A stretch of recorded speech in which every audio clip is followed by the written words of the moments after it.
बिस्मिल्लाहिर्रहमानिर्रहीम, अस्सलाम वालेकुम एंड खुशामदीद। इस उम्मीद और दुआ के साथ कि आप खैरियत से हैं, एक नए दिन का आगाज़ कर चुके हैं या करने वाले हैं, आपको वेलकम करते हैं। दिस इज सबसे आगे, आई एम इमरान हसन। मेरा नाम आयशा यूसुफ है। मेरी तरफ से भी आपको बहुत अस्सलाम वालेकुम और वेलकम, खुशामदीद। आई होप आप ठीक ठाक होंगे। वीकेंड आपका बहुत अच्छा गुजरा होगा। मेरा तो बहुत अच्छा गुजरा है। आपका कैसा गुजरा? मेरा वीकेंड वैसे ही जैसा होता है। अच्छा, वैसे आप एक सेकंड, आप गायब कहाँ थे ये तो बताएं। मैं गायब था नहीं, मैं गायब आपको याद है ना, ये फ्राइडे को नहीं था। हालातों वाकयात ने मुझे गायब कर दिया था। मैं इंसान हूँ, मैं कभी ठीक भी रह सकता हूँ, कभी थोड़ा जब यहाँ पे गायब होने की बात आती है तो दिल थोड़ा सा डर जाता है, तो इसलिए बड़ा सोच समझ के बोलना चाहिए। अगर आपको फील हुआ कि मैं गायब था ये देखने वालों को तो ये अच्छी बात है। वैसे अक्सर तो लोग स्क्रीन पे आते हैं, मैं रोज यहाँ से गुजरता हूँ, कौन देखता है, मैं कल नहीं गुजरूंगा, कौन देखे। तो अगर ये स्टोरी हो तो फिर मजा नहीं आता। अच्छा है अगर आप थोड़ा सा हमें मिस कर लें और आपको फील हो गया यार आज कोई बंदा नहीं है स्क्रीन के ऊपर, आपका दिन हमारे साथ शुरू नहीं हुआ। आप ठीक है, अल्हम्दुलिल्लाह ठीक है। थोड़ी तबीयत इनकी नासाज थी, अभी ठीक हो गई। बहरहाल जी, जबरदस्त हो गया।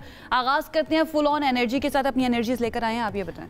आपको फील होगा इंशाल्लाह। आगाज कर लेते हैं इंटरेस्टिंग स्टोरीज के साथ। हम आगाज करते हैं। आपको पता है कि पाकिस्तान समेत दुनिया भर में पिंक मून का नज़ारा किया गया। अमेरिका, बरतानिया, भारत, ऑस्ट्रेलिया और अफ्रीका समेत दीगर ममालिक भी पिंक मून का नज़ारा कर रहे हैं। वहाँ पर भी देखा। अच्छा, वैसे तो हमारे बहुत सारे मून मेकअप से पिंक हो जाते हैं, हमारे जो अपने जमीनी चांद है, लेकिन ये वाला ओरिजिनल वाला है। कराची, लाहौर, इस्लामाबाद, मुल्क भर में पिंक मून के खूबसूरत नज़ारे हमने देखे। It looks so nice. और मैं आपको बताऊं, कैमरा तो इससे इंसाफ कर नहीं रहा है। कैमरा नहीं बता रहा कि कितना खूबसूरत है, असल में ये बहुत ही प्यारा था। कुछ लोग देख के इसको अपनी किस्मत के साथ भी रिलेट करे थे कि शायद इसके बाद कुछ ज़िंदगी में अच्छा होगा, बुरा होगा। मेरी ज़िंदगी में से कुछ खास अच्छा नहीं हुआ पिंक मून के बाद। एक वैसे मेरा पेट खराब हो गया उस दिन, आज मेरी गाड़ी खराब हो गई, तो जिंदगी में खराब चल रहा है। नहीं, आप थोड़ा सा सदका दें, कोई इतना मसला नहीं। और मुझे ऐसा लगता है कि आप चीज़ों को देखकर जो परसीव करते हैं ना, मोस्टली आपके साथ होता वही है। आप मैनिफेस्ट कर रहे होते हैं ना चाहते हुए भी, तो अच्छा सोचेंगे तो चीज़ें अच्छी होंगी। बहरहाल इसका जो कलर है उसकी वजह से इसका नाम पिंक मून नहीं रखा गया। बाय द वे, मैं इसके बारे में थोड़ा सा पढ़ रही थी। एक जंगली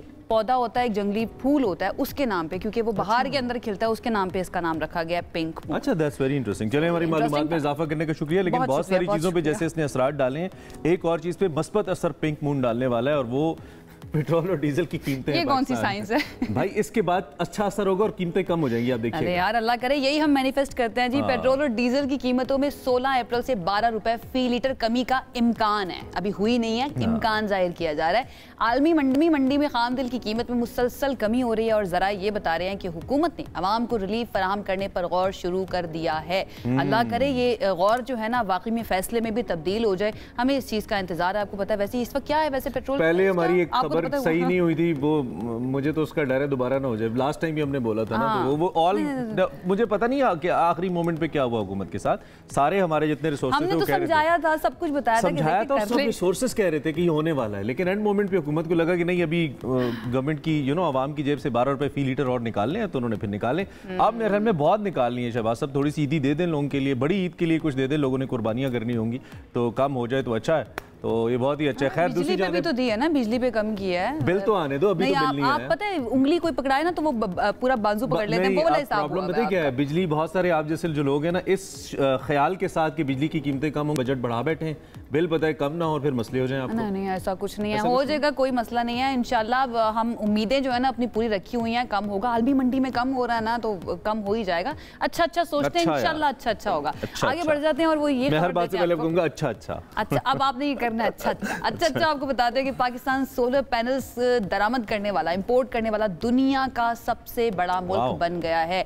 यानी कि ये जो रिन्यूएबल एनर्जी है उसकी तरफ पाकिस्तानीज जो है ना वो बहुत ज्यादा कन्वर्ट हो रहे हैं। और सिर्फ 2024 की बात करें तो यहाँ पर 17 गीगावाट के सोलर पैनल्स दरामद किए गए हैं। मुझे लगता है ये बहुत अच्छी खबर है। ये जो इंपोर्ट है, जो सोलर दरामदात हैं, इसमें इजाफा जो ओब्वियसली सारिफीन की एक जाती इंटरेस्ट भी आप लोगों का आप ज्यादा चाहते हैं, और फिर कोशिशें आपकी ज्यादातर जो मांग है वो जो डोमेस्टिक यूजर्स हैं उनकी तरफ से, घरेलू सारिफीन के लिए है, और जो छोटे कारोबारी तबके हैं या तिजारती इदारे हैं उनकी तरफ से भी है। So it's somehow it's a good thing. हमारा इंपोर्ट बिल तो बढ़ रहा है, लेकिन प्रोडक्टिव साइड पे बढ़ रहा है। यूजुअली हम जो पहली चीजें मंगवा रहे होते थे ना, हमारा जो इंपोर्ट बिल, आपको याद है इसाक डार से फाइनेंस मिनिस्टर होते थे, तो उन्होंने कहा था जी हम अक्सर पेट्स के खाने की चीजें मंगवाते हैं, मेकअप आइटम्स मंगवाते हैं, लग्जरीज मंगवाते हैं, तो ये समाज जरूरत की चीज है जो हमें हेल्प कर रही है। और जो दूसरी साइड से इंपोर्ट बिल है हमारा, तेल का उसको कम करें। अच्छा, थोड़ा सा क्रेडिट गवर्नमेंट को भी दे दें इसके अंदर।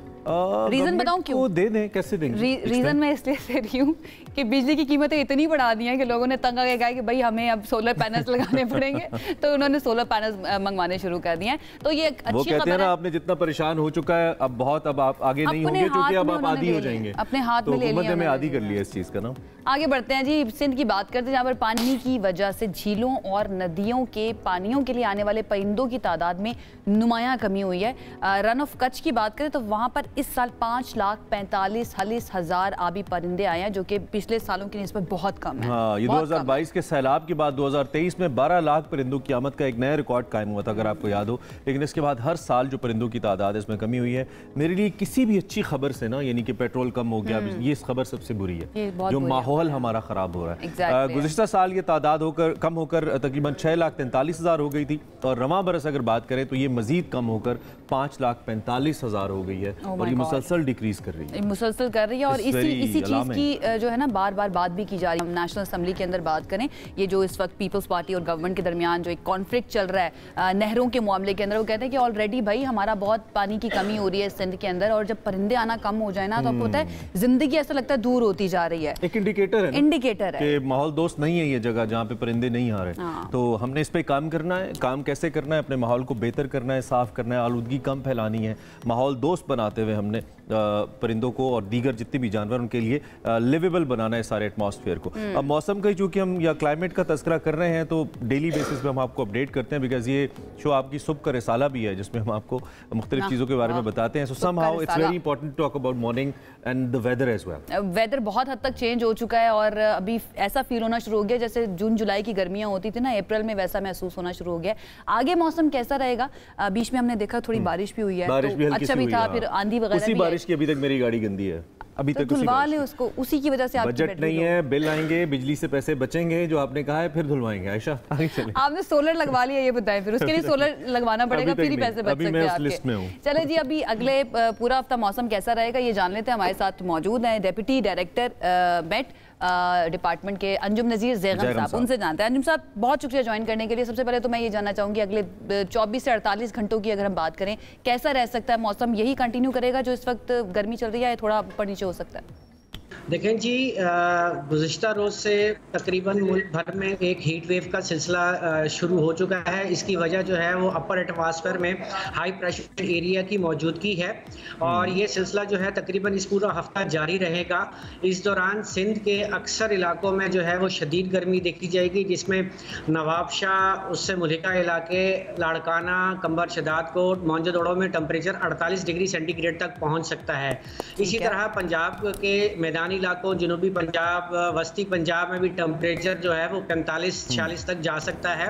बलूचिस्तान की बात करें तो बलूचिस्तान के अक्सर इलाकों में जो है वो गर्मी की शिद्दत में इजाफा रहेगा और जनूबी KPK के अक्सर इलाकों में गर्मी की शिद्दत देखी जाएगी। एक तो सिंध के हवाले से भी हमें थोड़ा सा बताइए और मजीद क्या इन्फॉर्मेशन है मौसम को लेकर आपके पास? हीट वेव कितनी प्रोलॉन्ग कर सकती है? हीट वेव के हवाले से भी बताइए।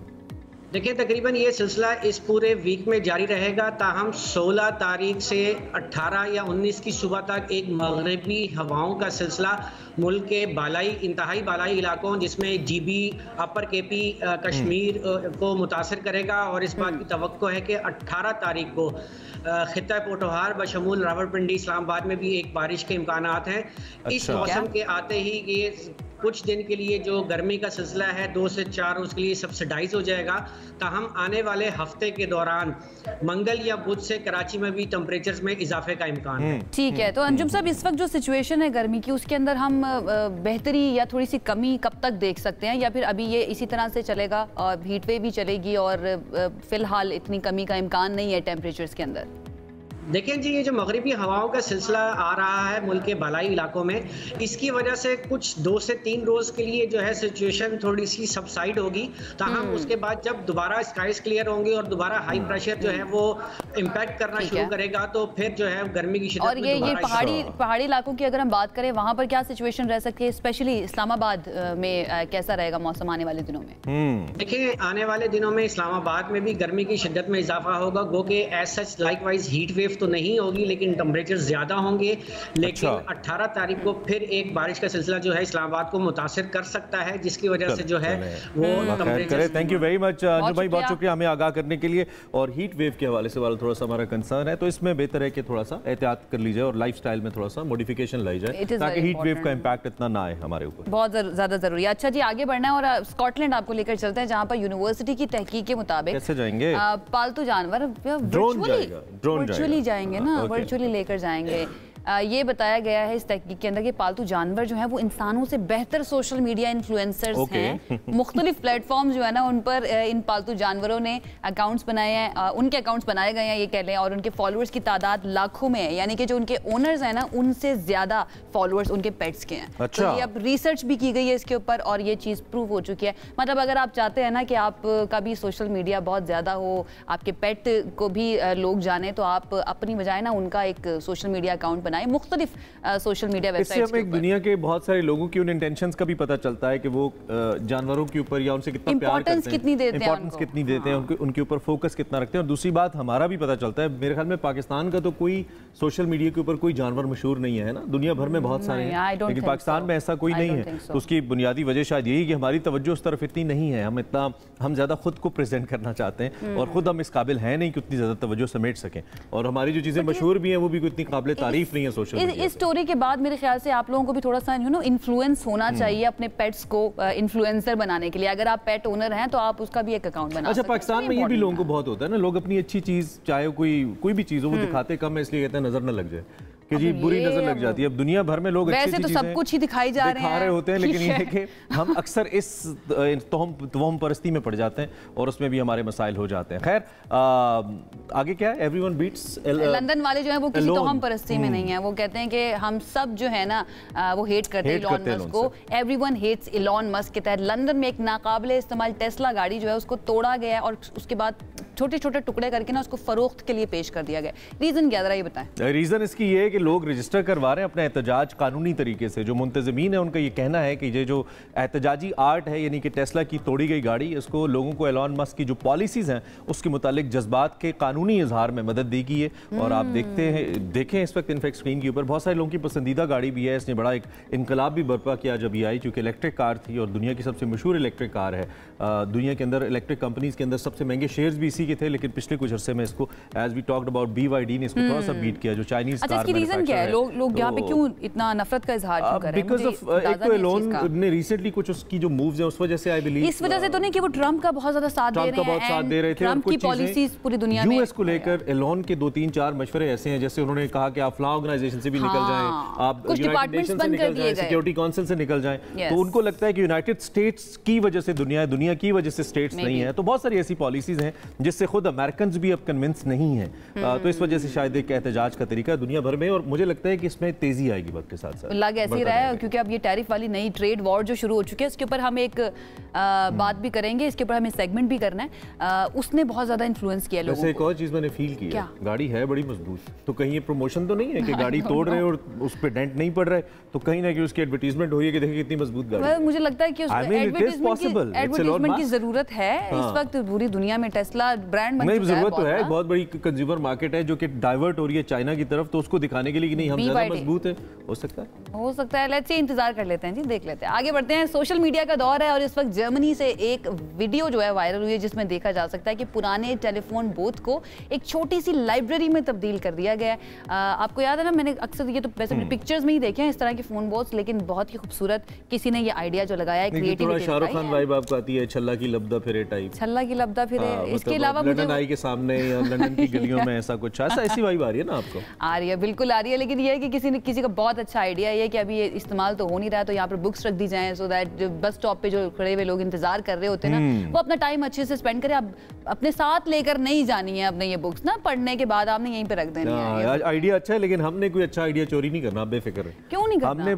ऐसे कोई ऐसे आइडियाज आते हैं ना जब भी, तो मैं अक्सर कहता हूँ कि ऐसे आइडियाज यहाँ पे भी आ जाए तो अच्छे आइडियाज करने चाहिए ना, करने चाहिए। हम बुरे आइडियाज को कॉपी कर लेते हैं, ये बहुत अच्छा आइडिया है। बहरहाल मुझे ये पता चला कि ये यहीं से चोरी किया गया शायद पाकिस्तान तो यही रहे। ये बड़ी बड़ी स्ट्रेंज बात है हमारे लिए, फिटनेस हो लेकिन लग बड़ा अच्छा रहा है, तो हमने कहा आपके साथ शेयर करें। अगर नहीं भी है तो हो जाना चाहिए। हमारी इतनी अच्छी अच्छी नई हाउसिंग सोसाइटीज हैं पाकिस्तान में, तो वहाँ पे ऐसे मजे मजे के आइडियाज आने चाहिए। आगे बढ़ते हैं, हम कुछ पैलेस्टाइन की बात करते हैं जो हमारे दिल के बहुत करीब है, और इस दुआ के साथ करते हैं कि अल्लाह उनकी मुश्किलात को आसान करे। जो मुश्किल वक्त फ़लस्तीनियों के ऊपर, गाज़ा के ऊपर है, वो जल्द टले। जमात इस्लामी ने फ़लस्तीनियों के साथ जो इज़हार यकजहती है उसको एक्सप्रेस करने के लिए इसराइली जारियत के ख़िलाफ़ अपने ख्यालात का इज़हार करने के लिए कराची में गज़ा मार्च निकाला है, जिसमें बड़ी तादाद में जो जमात इस्लामी के कारकुन और आम शहरी हैं उन्होंने शिरकत की। अच्छा, ये बांग्लादेश के मनाज़िर हैं, और गज़ा मार्च से खिताब में अमीर जमात इस्लामी, अच्छा उधर भी बांग्लादेश में भी किया, JI ने ही किया है, जमात इस्लामी ने ही किया है, और बहुत बड़ी तादाद में लोग जो है वहाँ पर निकले हैं। पाकिस्तान के अंदर आपको पता है कि जमात इस्लामी अक्सर इस तरह के जो एहतजाज है ना उनका एहतमाम भी करती है, और ये मनाजिर जो अब दिखा रहे हैं हम ढाका के दिखा रहे हैं, बहुत बड़ी तादाद है यहाँ पर लोगों की। और जैसा कि आपने कहा यहाँ पे भी जमात इस्लामी है, और बहुत बड़ी तादाद में लोगों ने बताया है कि भाई वो किसका साथ दे रहे हैं। And it's very important. मेरा सवाल ये कि OIC कहाँ पर है?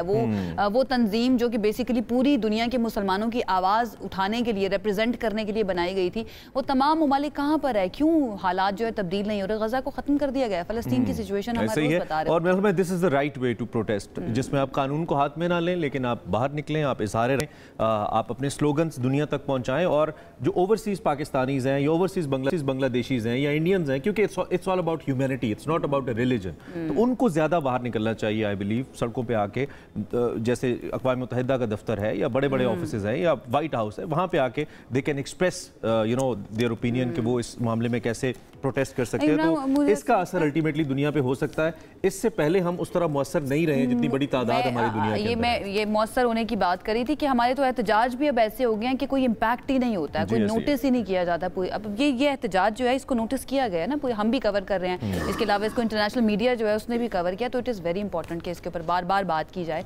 हालांकि देर तो बहुत हो चुकी है, लेकिन फिर भी ये हमारा काम है कि दुनिया भर के अंदर जो है ना इसकी आवाज़ उठाई जाए। और अब ये इंसानियत की बका का मसला है, जो कि आज अगर पैलेस्टाइन है तो जिस तरह की वेव चल रही है तो कल कोई भी दूसरा मुल्क हो सकता है, अल्लाह ना करे। इस पर अब बात करते रहेंगे। फिर वक्त एक ब्रेक लेते हैं। जब ब्रेक से वापस आएंगे तो पाकिस्तान सुपर लीग की बात करेंगे, जिसमें कुछ सुपर विक्ट्रीज हुई हैं और अनएक्सपेक्टेड भी हुई हैं। कराची किंग्स भी हमारी ही हुई है ना, कराची किंग्स भी जीता और हमारी ही हुई है।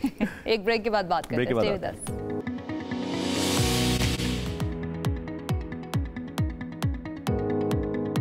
जी, सबसे आगे में एक मरतबा फिर से आपको खुश आमदीद कहेंगे। ब्रेक पर जाने से पहले इमरान ने बता ही दिया था कि पाकिस्तान सुपर लीग की हम बात करने लगे हैं। वैसे तो जोशो खरोश जो हमें नज़र आया करता था एक वक्त पर PSL का, वो उतना ज़्यादा इस मरतबा नज़र नहीं आया। एक तो मार्केटिंग के बारे में भी बात की जा रही थी, दूसरा वैसे ही दिल बड़े बुझे हुए हैं जो परफॉर्मेंस रही है हमारी चैंपियंस ट्रॉफी के अंदर, उसके बाद न्यूजीलैंड के अंदर जिस तरह की हमारी परफॉर्मेंस रही है, उसके बाद अब इस चीज़ के ऊपर खुश हो जाना कि जी हम आपस में खेल के जीतते जा रहे हैं। लेकिन थोड़ा मोमेंटम ये टूर्नामेंट पकड़ता है। पाकिस्तानी चूंकि बहरहाल वो कहते हैं ना हमारे ब्लड के अंदर, जीन के अंदर क्रिकेट है, हम क्या करें, बाकी तो है, अभी भी बाकी है। बहुत बुरी परफॉर्मेंसेस के बाद भी somehow we get back to the cricket. और ऐसा है जो पहला लेग होता है इसके अंदर यूजुअली इंटरेस्ट थोड़ा सा कम नजर आता है, but I think with the time pace पकड़ लेता है। हमने बात करनी है इस वक्त टीम्स की फॉर्मेशन के ऊपर। ओवरऑल वो इंपैक्ट जिसका आपने तस्करा किया कि वो नहीं बन रहा, तो वो क्यों नहीं बन रहा आयशा, उसकी बुनियादी वजूहात हैं। हमारे साथ डॉक्टर नुमान नियाज साहब मौजूद हैं। इससे पहले कि हम डॉक्टर साहब के पास जाएं, थोड़ा सा आपको अपडेट रिसेंटली मैचेस की दे देते हैं। क्वेटा ग्लैडिएटर्स को 79 रन से शिकस्त दे दी। किसने?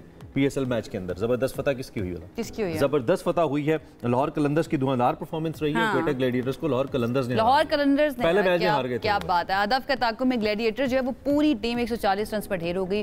फखर जमान मान का बल्ला चला है, उसके साथ साथ सैम बिलिंग्स का बल्ला जो है वो भी बहुत चला है। 67 रन की इनिंग के लिए फखर ने, उन्होंने 7 चौके लगाए, 3 छक्के लगाए। प्लेयर ऑफ द मैच करार दिए जाने वाले कलंदर्स की सैम बिलिंग्स जो है उन्होंने भी बड़ा अच्छा खेला और 19 गेंदों पर 50 उन्होंने बनाई है, 4 चौके 4 छक्के लगाए हैं।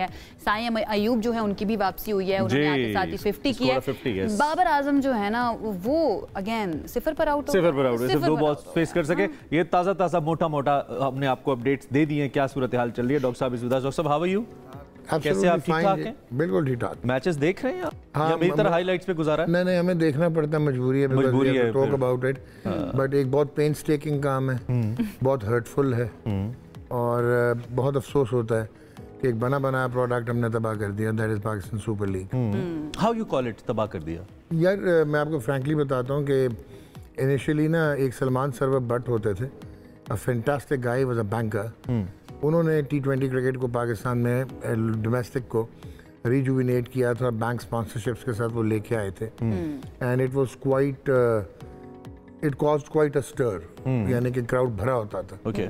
और उसके बाद ये कॉन्सेप्ट आया बिकॉज इंडियन क्रिकेट लीग हुई थी ICL, जो कि ग्रे एरियाज में चले गई, फिक्सिंग और फसाना। और उसके बाद वो IPL जो है वो लालत मोदी ने उठा ली और इंडियन प्रीमियर लीग एक ब्रांड बन गया। तब ये आइडिया डिस्कस हुआ था कि पाकिस्तान सुपर लीग होनी चाहिए, पर unfortunately 3 March 2009 international cricket had been taken away from Pakistan. तो इनिशियली कोशिश की, वो NHCD के होते थे, हेड होते थे doctor Naseem Ashraf, Pakistan cricket board के चेयरमैन, उन्होंने ट्राई किया, लोगों ने कहा ये वायबल नहीं है। फिर एक ब्रॉडकास्टर था जिसका बहुत ज़्यादा इंटरेस्ट था कि वो ये लीग खुद करवाए, खुद ब्रॉडकास्ट करे और एक रिजुविनेशन हो of the cricketers benefit fund series CBFS, जो शारजा में इंडिया पाकिस्तान खेलता था। अच्छा। तो इसमें आपको पता है कि बैक लीग्स जो होती हैं वो इतनी कोई क्लीन नहीं होती, बैक एंडेड, इसमें और भी इंटरेस्ट होता है, ग्रे एंड ब्लैक इंटरेस्ट भी होते हैं, तो वो नहीं चला। फिर एजाज भट्ट साहब was not interested, Zaka Ashraf tried, नहीं बना, तो Najam Sethi pulled it of. ठीक है। जिस वक्त Najam Sethi pulled it of, ये आपको ऑफ शोर करवानी थी, which was a greater risk, कि आपकी अपनी लीग जो कि आपका सोशल इंट्रोडक्शन था, that was hosted outside the country. And I remember उस टाइम पे बड़ी तनकीद भी हुई थी उनके ऊपर कि ये क्यों कर रहे हैं। सबसे बड़ा ब्लंडर ये हुआ कि वही जो इंटरेस्टेड पार्टी थी, ब्रॉडकास्टर, उन्होंने सारों को, क्योंकि हर एक के ब्रॉडकास्टर्स के आपस में कोई ना कोई प्रोफेशनल इंटीग्रेटेड इंटरेस्ट होते हैं, उन्होंने मना कर दिया कि इसके राइट्स नहीं उठाने। तो इसके राइट्स एक मीडिया हाउस ने उठा लिए। ठीक है। अच्छा, मीडिया हाउस के लिए तो बहुत कन्वीनियंट था, क्योंकि उन्होंने तो सिर्फ ये उठाना था ना, क्योंकि जो स्पोर्ट्स चैनल होता है उसको 24/7 रिगार्डलेस ऑफ कि कौन सा कंटेंट जो पैसे देगा कौन सा नहीं देगा, वो चलाना पड़ता है, क्योंकि उनको एक स्प्रेड चाहिए। डॉक्टर साहब, इन सब चीज़ों के बावजूद, इतने चैलेंजेस थे, उसके बावजूद PSL से कई नाम भी निकल कर आए हैं। कोई नहीं निकल के आया। शाहीन शाह अफरीदी, कोई नहीं निकल के आया। Shaheen Shah Afridi, Shadab Khan, okay, late international खेले तो है ना? No, sorry Fakhar Haris, Shaheen, sorry, यही प्रॉब्लम है, हम इल्यूजन्स में रहते हैं। साइम अयूब से बड़ा प्लेयर पाथवे PCB का कोई प्लेयर ही नहीं है। Under 16s, under 19s, world cups, junior cricket, first class cricket, and then he came. Shaheen Shah Afridi was played under 16s for Pakistan, under 19s for Pakistan, debuted for KRL। Platform तो provide किया ना, गलत है जी, this is an illusion. Lahore Qalandar अगर कह दे कि हमारा है फखर जमान, तो नेवी को तो जहर खा के मर जाना चाहिए जिन्होंने उसको बनाया। मैं कह दूं इमरान मैंने प्रोड्यूस किया, चलें। अब मैं कह रहा हूं इमरान मैं मेरे पेट्रोनेज में आया, कहने में क्या होता है? हमें फिर भी क्रेडिट तो देना चाहिए। Only one, no, कोई क्रेडिट नहीं बनता। Only one Haris Rauf, who was a real product of। अच्छा, लेकिन अब इसको थोड़ा सा, बाकी आपके कहाँ गए? शादाब तो 100 करके आया था पाकिस्तान ए से, ठीक है, वो ये बने हुए प्लेयर्स। अच्छा, लेकिन what I personally believe is आपको obviously ज़्यादा एक्सपीरियंस भी है, नॉलेज भी है। Leagues are basically a source of entertainment, a cricketing entertainment we can say, जिसमें अब दुनिया भर से लोग इकट्ठे करते हैं। जैसे अब सेलिब्रिटी लीग्स भी हो रही हैं, मुख्तलिफ लीग्स हो रही हैं। हमने पहले जो 7-8 सीजन्स खेले हैं या 9 सीजन्स खेले हैं, इसको मैं थोड़ा सा एक्सक्लूड कर रहा हूँ क्योंकि it has just started. Entertain तो किया उसने। आप अगर आज के दिन भी अगर एक्स पे या ट्विटर पे ट्रेंड देखें तो टॉप 3 ट्रेंड जो हैं वो PSL के चलते हैं, तो कहीं ना कहीं लोग इंगेज तो हो रहे हैं। तो हम इसको बिल्कुल एक फ्लॉप वेंचर तो नहीं कह सकते। नहीं, it was never a flop venture.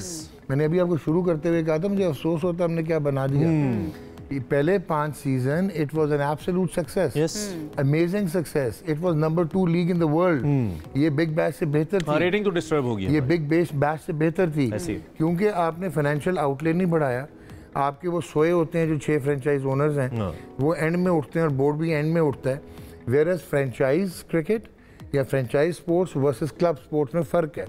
Club जो है उसे टैलेंट डेवलप करना होता है, प्रोडक्ट डेवलप करना होता है, पैसे लगाने होते हैं। फ्रेंचाइज ने एक्वायर करना होता है, जैसा ये कह रही थी बिल्कुल ठीक, कि शो केस करना होता है अपने बने हुए टैलेंट को, ठीक है, और उनको अपने प्लेटफॉर्म्स प्रोवाइड करने होते हैं। ठीक, इशू कहाँ पे डॉक्टर साहब? इशू मैं बताने लगा ना, इशू ये हुआ कि आपने ना अपने होमवर्क नहीं किया, इंटरेस्ट तो लूज नहीं कर दिया ये परफॉर्मेंसेस देखते हुए। ये एक फैक्टर है, बट इतना बड़ा फैक्टर नहीं है। आपने देखा होगा कि फ्रेंचाइज ओनर्स खुद डिसोल्यूशन्ड है। अभी आपने अली तरीन की वो एक पॉडकास्ट सुनी होगी कि ही सेज कि यार ये क्या किया है। आपने नदीम उमर का इंटरव्यू सुना होगा कि यार ये जंगल में मोर नाचा किसने देखा, ये ब्रांडिंग मार्केटिंग क्यों नहीं होती। So these factors and then आपके जो इंटरनेशनल सेलिब्रिटीज़ हैं वो क्यों आए जब आपकी कैप लगी हुई है $1 1.5 लाख की। आप अभी तक ड्राफ्ट में हैं, वेयर ऑक्शन का ज़माना है। हुआ क्या कि रीजुविनेशन होगी बांग्लादेश प्रीमियर लीग की, रीजुविनेशन होगी श्रीलंकन प्रीमियर लीग की, साउथ अफ्रीका में जितनी भी फ्रेंचाइजेज हैं वो सारी क्लोन्स हैं ऑफ द IPL। उसके बाद ILT20 आ गई, वो ज्यादा पैसे देते हैं। अभी कॉर्बन बॉश का क्या हुआ? ठीक है, ये बिल्कुल आपके कॉर्बन बॉश का क्या हुआ कि he had committed to Peshawar Zalmi, उधर बेंच पे बैठने के उसको डबल पैसे मिले, वो छोड़ के चला गया IPL। सो हमने क्या, लेकिन इसको तो हम कभी भी कम्पीट नहीं कर सकते डॉक्टर साहब। उनकी आप जो व्यूअरशिप बेस है, जो उनके ब्रॉडकास्टर्स हैं, आप IPL से ना, हमारा ब्रॉडकास्टर देख लें, उनका देख लें सर, उधर बहुत ज्यादा पैसे हैं। आप मुझसे बहुत बेहतर जानते हैं। भाई आप IPL से ना करें ना, कंपेयर नहीं कर सकते। तो ऐसे सारे प्लेयर जाएंगे वहां पे, नहीं करना चाहिए। लेकिन मैं वही बताना चाह रहा हूँ, अभी केन भाग गया, ठीक है, कॉर्बन बॉश भाग गया, राइट? क्यों? उसकी वजह ये है, आपके रिटायर्ड प्लेयर्स हैं सारे फॉरेन का। Is it just about the money, quality of cricket and ये सब चीजें? आपकी क्वालिटी ऑफ क्रिकेट भी नीचे चलेगी ना जब क्वालिटी ऑफ प्रोडक्ट नहीं आएगा। शुरू में आए ना तो आपका बहुत अच्छा, आपका इंफ्रास्ट्रक्चर बहुत अच्छा, पिचेस बहुत अच्छी थी। कराची में मैच देखने कोई नहीं आता, कल पिंडी में 50%। लेकिन डोंट यू थिंक जो ICC है, जैसे वहाँ पे ICC की अगर भारत हेड करता है, जय शाह हेड करते हैं, तो उसके बाद जो विंडोज हमारे लिए स्क्वीज हो जाती हैं, जिन विंडोज के अंदर हम खेलते हैं, पहले हम फरवरी में खेलते थे, अब हम अप्रैल में खेल रहे हैं, और क्रिकेटिंग सीजन इतना बिजी है सब बड़े प्लेयर्स के लिए। मतलब बहुत सारे प्लेयर्स के लिए तो ये इशू हो जाता है अगर विंडो किसी जगह क्लैश कर जाए। इसमें कोई कंस्पिरेसी नहीं है, क्योंकि चैंपियंस ट्रॉफी आ गई थी और हम होस्ट थे, तो हमें ये आगे करना पड़ा। नेक्स्ट ईयर से नहीं होगा। प्रॉब्लम इज, अच्छा अब एक और प्रॉब्लम आ गई, ये 10th एडिशन के बाद इन फ्रेंचाइजेस की रीएवैल्यूएशन होनी है। अच्छा, सरोगेट बैन हो गया जिस पे ये बेस करते थे। टोटल आउटले आपका इतना छोटा है कि आपके फ्रेंचाइजेस, ये कोई खलीफा महमूद रशीद तो है नहीं कि चैरिटी करने आए हैं, ये बिजनेसमैन है, दे हैव टू अर्न। तो अगर रिटर्न ऑन इन्वेस्टमेंट नहीं होएगा तो वो बड़ा नहीं। अच्छा, लीग बड़ी क्यों नहीं हुई? लीग बड़ी इसलिए नहीं हुई कि एक लीग को चलाने का पूरा फ्रेमवर्क होता है। अगर सपोज एक कोयटा ग्लैडिएटर है, इनका एक अभी तक मीडिया हाउस होना चाहिए था, एक क्लब हाउस होना चाहिए था, इनके पूरे साल का कैलेंडर होना चाहिए था, मल्टी चैनल्स के साथ इंटीग्रेशन होनी चाहिए थी, एंटरटेनमेंट इंडस्ट्री का हिस्सा होना चाहिए था, ताकि रेवेन्यू आ रहे होते। अच्छा, अब इसको कैसे, वो आ रही हैं, हाउ टू ग्रैब अटेंशन, कैसे फिर इसको रिपेयर कैसे करें? सर आप पहले, अभी तो लीग स्टार्ट हुई है, अपॉर्चुनिटी है हमारे पास, अच्छी क्रिकेट खेल के भी हम, आपने अभी बात की आई बॉस तो ले सकते हैं। अभी आपने बात की कि इन्होंने कहा, तो मैंने कॉन्ट्राडिक्ट किया था कि टैलेंट आया। यार अगर टैलेंट आया तो पाकिस्तान टीम का ये हाल है, तो टैलेंट नहीं आया ना, तो पाकिस्तान टीम का ये हाल है। T20 में क्या हाल है पाकिस्तान का? सिलेक्शन की भी तो बात करते हैं ना, कि हम यहीं पे बैठ के बात करते रहे हैं कि हमारे पास प्लेयर्स मौजूद है, लेकिन सेलेक्ट नहीं किया जाता उस तरह से। किधर है प्लेयर? शोकेस हो जाए, PSL में हो जाए शोकेस, कौन है? एक लड़का नजर आया, उसको खराब ना कर दें, वो Ali Raza fast bowler, he needs another couple of years in first class cricket. लेकिन यूजुअली डॉक्टर साहब मैं थोड़ा सा इख्तलाफ इस पे करूंगा, लीग्स तो टीम्स नहीं बनाती ना, बांग्लादेश भी लीग करा रहा है, टीम किधर है? अग्रीड। इसका मतलब है कि अगर हमारा इंडिजिनस टैलेंट इतना तगड़ा होता जो PSL खेल रहा होता, वो reflect more of N administrative thing ना, जब आपके हर 6-8 महीने बाद क्रिकेट बोर्ड का चेयरमैन बदल रहा है, उसकी पॉलिसीज बदल रही हैं, तो फिर बॉयज कैसे? आई पर्सनली फील के फ्रेंचाइजीज ने 2-3 गलत काम किए। एक तो उन्होंने फोकस नहीं किया अपने प्रोडक्ट पे, फिर उन्होंने टेकन फॉर ग्रांटेड लिया। एक कॉन्स्पिरेसी थ्योरी ये भी हो सकती है, बचत करते रहे। नो, कॉन्स्पिरेसी थ्योरी ये भी हो सकती है कि पहले या पिछले 2 साल में जानबूझ के लीग को नीचे लेके आए हैं, ताकि अब जब रीवैल्यूएशन होगी तो उसकी जो वो कॉस्ट है वो नीचे रहे, प्राइसिंग नीचे रहे और ये उठाएं। Whereas I personally feel कि मॉडल ठीक नहीं है। अच्छा मुझे एक चीज़ बताओ, कोयटा चीपेस्ट टीम ली गई, मोस्ट एक्सपेंसिव टीम इस वक्त मुल्तान सुल्तान से जो 1.08 बिलियन की थी, फिर कराची है, फिर पेशावर ज़ालमी है, वो सारों को पैसे इक्वल मिलते हैं। ये कौन सा मॉडल है? मतलब आप गेट मनी की बात कर रहे हैं या प्राइस सारा ओवरऑल मनी? ओवरऑल, अच्छा, जो कि शेयर में। अच्छा, आज के मैच से क्या एक्सपेक्ट कर रहे हैं? इस्लामाबाद यूनाइटेड जल्मी के अंदर वैसे बाबर और साइनी की टीम में मैं कुछ भी एक्सपेक्ट नहीं कर रहा इस वक्त, क्योंकि ये सारी टीमें अच्छी हैं, अच्छी पिक हुई हुई हैं, इनमें अच्छा स्टॉक है, अच्छा बैलेंस है। ऐसा नहीं है कि कोई टीम बहुत नीचे है या ऊपर है, तो ये इंटरेस्टिंग चलेगा कि कोयटा एक दिन जीतेगा। अच्छा, एक चीज में मुझे बड़ा इंटरेस्ट हुआ, जो मुझे बाबर आजम की बड़ी फिक्र लगी, मैंने जो स्टैट्स देखे हैं, बाबर आजम जो है, बाबर आजम फैक्टर, और दूसरा पाकिस्तानी प्लेयर्स के जो स्टैट्स हैं पहले 4-5 मैचेस में अगर आप देखें, सबके स्ट्राइक रेट के बहुत मसाइल हैं। पाकिस्तानीज बहुत टाइम ले रहे हैं, जबकि दूसरे प्लेयर जितने भी इंटरनेशनल प्लेयर्स हैं, चाहे कोई 10 रन कर रहा है या 100 कर रहा है, वो अपनी पेस को नहीं तोड़ रहा, वो स्ट्राइक रेट को नहीं छोड़ रहा। बहुत खूबसूरत ऑब्जर्वेशन है। उनका रिटायर्ड क्रिकेटर भी वो मॉडर्न क्रिकेट खेल रहा है, मॉडर्न क्रिकेट क्योंकि वो ट्रेंड उस तरह है। आप अच्छा मुझे बताया, मैंने कल जोकिंगली राशिद को भी कहा था, मैं कहा राशिद मुझे तो लगता है कि आईसीसी को लिखते हैं कि जो पीएसएल का स्टैंडर्ड है वो इंटरनेशनल क्रिकेट का स्टैंडर्ड कर दें, क्योंकि अब सारे ही परफॉर्म कर रहे हैं, चाहे रिजवान है तो चाहे अब्दुल्ला शफीक है तो चाहे शादाब है, ठीक है। फैक्ट इज़ आपने बहुत अच्छी बात की है कि हम लोग नहीं आउट ग्रो कर सके, हमारा जो पीछे से फीडर स्टॉक है और जो हमारा इंफ्रास्ट्रक्चर है ऑपरेशनल वो नहीं है अब रेलेवेंट टू वर्ल्ड क्रिकेट, वो चेंज करना होगा। स्टेडियम खुदारा स्टेडियम बनाना बंद करें, स्कूल क्रिकेट में पैसे ज़ाया करना बंद करें, नहीं ये टूल्स लेके आए अब, ताकि आपके ये जो टीयर क्रिकेट में अंडर 13-17 ये ग्रो करके 3-4 साल में हम वापस मेन। और एक बात से तो यकीनन मुत्तफिक हुए बगैर रहा नहीं जा सकता कि हमें पीएसएल के अंदर कुछ प्लेयर जो कि बड़ा अच्छा परफॉर्म करते हैं, वो हमें लगता है कि बस अब हमारे ये स्टार्स हैं, और जो ही वो इंटरनेशनल क्रिकेट में जाते हैं तो फिर उनका हाल बुरा हो जाता है, वो फिर डक्स पे डक्स लेते हैं। एक और गलती भी है, it's not only PSL, let us be judicious to PSL also, कम से कम हमारे पास कुछ तो है ना जो कि हम एक सोशल इंट्रोडक्शन करते हैं। फैक्ट इज कि आपकी डोमेस्टिक स्ट्रक्चर इतना पुअर है कि वो इतना फर्क है इंटरनेशनल क्रिकेट। डॉक्टर साहब अच्छा क्या है? कुछ नहीं अच्छा क्रिकेट, एडमिनिस्ट्रेशन फेलियर है। एटलीस्ट कमिश्नर, डिप्टी कमिश्नर जब आपके वो चलाएंगे फर्स्ट क्लास क्रिकेट और क्रिकेट बोर्ड, तो फिर आप खुद सोच लें। और ये मॉडर्न जो आप लोग दोनों बात कर रहे हो और ज्यादा सैवी हो, आपने बहुत अच्छी बातें की हैं कि modern cricket is an industry, it has to be run like in an industry, और अब वो बाकायदा चीज फील होने लग गई है। प्रॉब्लम ये है कि टैलेंट भी मौजूद हो सकता है, ट्रेनिंग भी हो सकती है, सब कुछ हो सकता है, but it is poorly managed, everything is poorly managed. Talent होना एक चीज, देखो स्किल जो है ना वो एक प्लेयर की आज से 3 साल पहले 65% मैटर करती थी, अब स्किल सिर्फ 10% मैटर करती है। स्किल तो है, नेचुरल टैलेंट तो है, बच्चे तो हैं, ठीक है, चलें हम ये भी मान लें कि 80% सिलेक्शन होती है, 20% गलत होती है, कोई बात नहीं, हर जगह होता है दुनिया में। उनको इक्विप तो करो। जब आपको मैं कोर्स सिलेबस ही नहीं दूंगा जो कि आपको रेलेवेंट रखेगा, तो आप क्या। लेकिन इसमें डॉक्टर साहब एक तो फायदा है ना, दोनों में से कोई भी जीतेगा तो हम कहते हैं पाकिस्तान जीतेगा, पाकिस्तानियों को इतना तो खुश होने देना। नहीं इंटरनेशनल में भी हम हार जाते हैं, यहाँ पे भी आप कह रहे हैं इसमें कुछ नहीं है, इतना तो चौके छक्के तो देखने देना। I would love to see PSL grow and grow. Doctor साहब कोई अच्छी बात करें पीएसएल के बारे में, हमने तनकीदी इस्लाह की है। आई पर्सनली फील कि PSL was the only hope that we had कि we had become a social। और यकीन मानिए एक वक्त पे मैं तो नहीं है डॉक्टर साहब, मैं तो यहाँ पे भी कहता था जब पूरे ट्विटर के ऊपर सिर्फ पॉलिटिक्स की बात होती थी ना, जब कंपैरिजन चल रहे होते थे, वाहिद एक पीएसएल इवेंट आता था 1 महीने के लिए, जब लोग सियासत से हट के किसी चीज के बारे में बात करते थे। सियासतदान भी, it's very healthy. Cricket is a binding force यार, of course it is, it's a cultural. चले लेट्स होप फॉर गुड। जैसे डॉक्टर साहब कह रहे हैं, हम कंप्लीटली इस बात से तो मुत्तफिक है, डोमेस्टिक स्ट्रक्चर बहुत बुरी तरह से डिस्टर्ब है, तबाह भी कह सकते हैं कि डॉक्टर साहब कहेंगे, मैं जरा अल्फाज को रिजर्व रखूंगा, लेकिन इसको बेहतर करते हुए हम वापस आ सकते हैं। आयशा से टैलेंट है, लेकिन उसको ग्रो करना, ग्रूम करना, एक अच्छे स्टाइल में लेके आना, दैट्स आवर ड्यूटी। तनकीद भी की जाती है, ये भी इस्लाह के लिए की जाती है, हमें इसमें कोई शक नहीं है, क्योंकि हमारा दुख जो है ना वो ये है कि हम बड़ा प्यार करते हैं अपनी क्रिकेट से, अपने क्रिकेटर से, बनी हुई चीजों को खराब तो ना करो ना, ये बना हुआ प्रोडक्ट ऐसे। चले लेट्स सी क्या होता है इस पे। कहते हैं पेवेस्तर है शजर से उम्मीदें बाहर रख, हम भी रखते हैं। ब्रेक लेते हैं, ब्रेक के बाद आते हैं।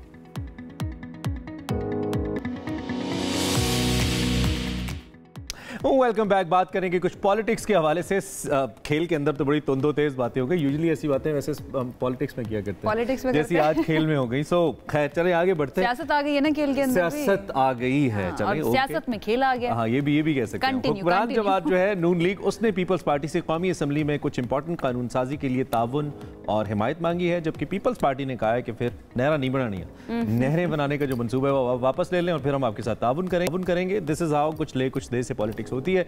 इतलात अब ये आ रही है कि दोनों बड़ी जमातें हैं जो कि हुकूमत में भी हैं, समा आइनी ओहदे पीपल्स पार्टी के पास हैं और इंतजामी ओहदे नून लीग के पास हैं, कशीदगी का खात्मा करने के लिए जो स्पीकर कौमी असम्बली हैं सरदार अयाज सादिक साहब और वज़ीर कानून आज़म नज़ीर तारर साहब, उन्होंने पीपल्स पार्टी के नवीद कमर साहब जो सीनियर रहनुमा हैं और शाजिया मरी से मुलाकात की, और इसमें नून लीग ने पीपल्स पार्टी को एक बार फिर ये कहा है कि आपके तहफ़्फ़ुज़ात हम दूर करेंगे लेकिन कानून साजी में हमारे साथ खड़े हैं। ये पीपल्स पार्टी की जानिब से अल्टीमेटम दिया गया था कि हमारी बातें नहीं मानी जा रही हैं, जो पावर शेयरिंग फार्मूला बोला था उसके ऊपर अमल दरामद नहीं कराया जा रहा है। इसके साथ साथ ये जो नेहरू वाला मामला है उसके अंदर भी नहीं सुनी जा रही थी, तो अब हम पार्लियामेंट के अंदर भी कोई साथ नहीं देंगे इस गवर्नमेंट का। एक तो ये मामला है। दूसरी तरफ जिस मामले पर हमने बात करनी है वो ये कि नून लीग के सदर और साबिक वज़ीर आज़म नवाज शरीफ बेलारूस के दौरे के बाद लंदन पहुंच गए हैं, जहां पर एवन फील्ड के बाहर उनके इस्तकबाल के लिए जमा नून लीग की कारकुनान जो हैं, उनके साथ साथ पीटीआई के कारकुनान भी मौजूद थे और वहां पर एक झड़प हो गई और एक दूसरे के खिलाफ नारे लगाते रहे। इंग्लैंड में लोग रहते हैं, मैंने ये सुना है कि उनके पास वक्त नहीं होता। बरतानिया में जो रहते हैं कि आप अगर बाहर जाएं, किसी दोस्त को कॉल करें, पहले पूछ ले, वक्त नहीं होता। अब आपको लगता है होता ये नहीं होता। पीटीआई और नून लीग के कारकुनान, खास तौर पे पीटीआई के, इनके पास बहुत वक्त है, because every time they are standing outside even field, नारे लगा रहे होते हैं। ये कैसे कर लेते हैं मुझे नहीं पता। फिर नून लीग वाले भी कम नहीं है। इख्तियार वली खान साहब हमारे साथ मौजूद है, सीनियर रहनुमा नून लीग है, उनसे जरा इस हवाले से गपशप लगाते हैं। वली साहब, thank you very much and good morning, how are you, कैसे हैं आप? Thank you very much Imran, thank you very much sir, thank you very much. सबसे पहले तो ये क्रिटिकल टॉपिक जिस पे आप मेरे ख्याल में अब सभी टॉक शोज में बात करते होंगे शाम को, हमारे देखने वालों के लिए जरा बात कीजिए। हमारे लिए भी बात कीजिए। फिर जरूरत पड़ गई आपको, पीपल्स पार्टी की जरूरत तो थी, खैर कब नहीं हुई थी, तो अभी कहाँ स्टैंड करे जी आपका ये लव हेट रिलेशनशिप?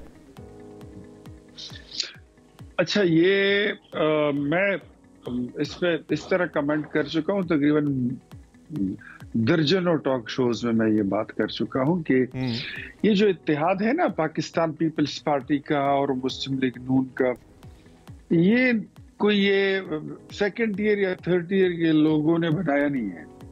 ये जो बड़े लीडर हैं, जो पार्टियों के हेड्स हैं, ये उनका बनाया हुआ इत्तेहाद है। और इस तरह के मसले आते हैं, इस तरह के डिफरेंसेस और जो है ना इख्तिलाफ राय पैदा हो सकती है, लेकिन इसका ये मतलब नहीं होता। उस दिन मेरे साथ एक सेनेटर साहबा बैठी हुई थी, एक और MNA साहब बैठे हुए थे, एक और MPA साहब बैठे हुए थे। मैं कहा भाई, आप ना ये इत्तेहाद बनाने वाले हैं और ना आप इसको तोड़ सकते हैं, ये इतनी इस्तिताअत ना मेरी है। इससे लोग कुछ मतलब और भी लेते हैं ना वली साहब, इससे लोग मतलब सिर्फ जरदारी साहब और नवाज शरीफ साहब नहीं लेते, वो कहते हैं जिन्होंने बनाया है वो टूटने नहीं देंगे। आपको भी पता है किसकी बात होती है। देखिए, पाकिस्तान पीपल्स पार्टी को बीइंग अ डेमोक्रेट मैं ये सोचता हूँ, और मुस्लिम लीग नून को, दोनों जमातें जब इकट्ठी हुई है ना, तो उनके जहन में सबसे बड़ा जो नोबेल कॉज था और बड़ा टारगेट था वो ये था कि इकोनॉमिक रिवाइवल करना था और पाकिस्तान के टूटने की और खुदा न खास्ता इसके डिफॉल्ट होने की बातें हो रही थी। अब ये एक नोबल कॉज था और एक बहुत बड़ा टारगेट था कि इसको लेकर इन्होंने एक इत्तेहाद बनाया और सारी अपनी अनाएं, अपने पॉलिटिकल स्टेक्स ये एक साइड पे रख के, बल्कि पॉलिटिकल स्टेक्स तो इन्होंने तंदूर में फेंक दिए। क्योंकि आपने देखा होगा कि लोग कहते होते थे कि पाकिस्तान जो है वो डिफॉल्ट कर जाएगा, और इमरान खान खुद कहा करते थे कि ये मुल्क अब 3 टुकड़े हो जाएगा और ये सोमालिया और श्रीलंका बन जाएगा। तो ऐसे लोग जो है ना, उनके लिए ये, अगर वो इतने बड़े कॉस्ट पे इकट्ठे हुए हैं, तो ये बड़ी मंजिलों के जो मुसाफिर होते हैं उनके दिल छोटे नहीं होते, उनके दिल ठीक है, दिल छोटे नहीं होते। लेकिन इस वक्त इख्तियार साहब जिस मामले पर पीपल्स पार्टी नाराज है या बार बार बात भी हो रही है पार्लियामेंट में, वो नहरों का मामला है, और वो बार बार ये कह रहे हैं कि सिंध का पानी ऑलरेडी कम होता जा रहा है। इरसा जो है वो भी इस चीज़ को एक्नॉलेज कर चुका है कि 40% तक कम हो गया है सिंध का पानी, जबकि पंजाब का 15% कम हुआ है। तो कुछ हद तक उनकी ये बात ठीक भी लगती है, क्योंकि एक इंडिपेंडेंट बॉडी भी इसको सपोर्ट कर रही है। तो आपको लगता है कि उनके मुतालबात जो है वो मान लिए जाएंगे कुछ हद तक पीपल्स पार्टी के, और ये मसला हल हो जाएगा नून लीग के साथ? काफी हद तक मान लिए जाएंगे। देखिए, राना सनाउल्लाह साहब ने बड़ी एक अच्छी बात की थी। उन्होंने कहा था कि सिंध का एक बूंद, एक कतरा पानी भी कोई चोरी नहीं करेगा, इनके हिस्से का एक कतरा पानी भी कोई नहीं लेगा। तो इतनी एश्योरेंस अगर एक लेवल पर मौजूद हो, और यही बात मैं किया करता था कि ये किसी सेनेटर या MNA या किसी वजीर का बनाया हुआ इत्तेहाद नहीं है। जिस दिन राब्ता होगा आसिफ अली जरदारी साहब में, इस चीज को इंश्योर करने के लिए, जिस पर पीपल्स पार्टी रजामंदी का इजहार कर रही है कि ठीक है फिर हम आपका साथ देने के लिए तैयार हैं, सिर्फ बयान के ऊपर या कहने के ऊपर पीपल्स पार्टी मान रही है कि नहीं चोरी किया जाएगा पानी? नहीं, बिल्कुल उसके लिए मीटिंग भी हो रही है, and council of common interest की मीटिंग भी बुलाई जा सकती है। That is also under consideration, जिसमें ये सारी चीजें डिस्कस किया। एंड मतलब अब जब कानून साजी के लिए पीपल्स पार्टी की जरूरत है, तो काउंसिल ऑफ कॉमन इंटरेस्ट की मीटिंग भी हो रही है। और अब जिस बात पे पहले आपकी पूरी लीडरशिप कह रही थी कि नहीं ये तो मौक़िफ़ ही ठीक नहीं है कि जी पानी चोरी होगा, ये तो फेडरल का फैसला है, वफाक अपनी रिट कायम करेगा और ऐसी कोई बात नहीं है। और अब जब कानून साजी की ज़रूरत है तो अब सारी चीज़ों को रिविजिट कर रही है नून लीग, इसका मतलब है? नहीं, ऐसा भी नहीं है। आप don't take it this way, मेरे ख्याल में ऐसा है नहीं। इनफैक्ट ये बात ये नीचे जो सेकंड टियर के लोग होते हैं ना, ये चीजों को गर्म करते हैं, ये आग लगा देते हैं और टेम्परेचर बहुत ज्यादा बढ़ा देते हैं। हालांकि टेम्परेचर इतना होता नहीं है ना। बात इसी बात पर जो क़यादत होती है, तीसरी बार ये बात कर रहा हूँ आयशा, मुझे जरा ये लफ्ज़ बोल, इसी बात के ऊपर तो शाबाशी भी तो मिलती है ना। जी प्लीज कंप्लीट करें आप। अच्छा, शाबाशियां जिसने लेनी है उनके लिए और बड़े सारे काम है। मैं यही कहता था, मेरा ओपिनियन यही होता था कि जिस दिन मियां नवाज शरीफ और आसिफ अली जरदारी के बीच में राब्ता होगा, या बिलावल भुट्टो जरदारी और वजीर आजम शहबाज शरीफ के दरमियान राब्ता हो जाएगा, ये मसले कुछ मसले रहेंगे, ये मसले हल हो जाएंगे। और ये वही हुआ। हम सहाफ़ियों का या हम टीवी चैनल वालों का एक अलमिया भी है ना इख्तियार वली भाई, कि हमारी एक्सेस सेकंड टियर लीडरशिप तक ही होती है। हमें ना जरदारी साहब मुयस्सर है, ना नवाज शरीफ, ना बिलावल। तो हमने तो वही बात करनी है जो पार्टी रहनुमाओं से मिल के आप लोग हमें बताएंगे और हम आगे बयान करेंगे। अब हमें बताइए हम कैसे डायरेक्ट उनसे राय लें? वो तो ट्वीट भी नहीं करते नवाज शरीफ साहब। अब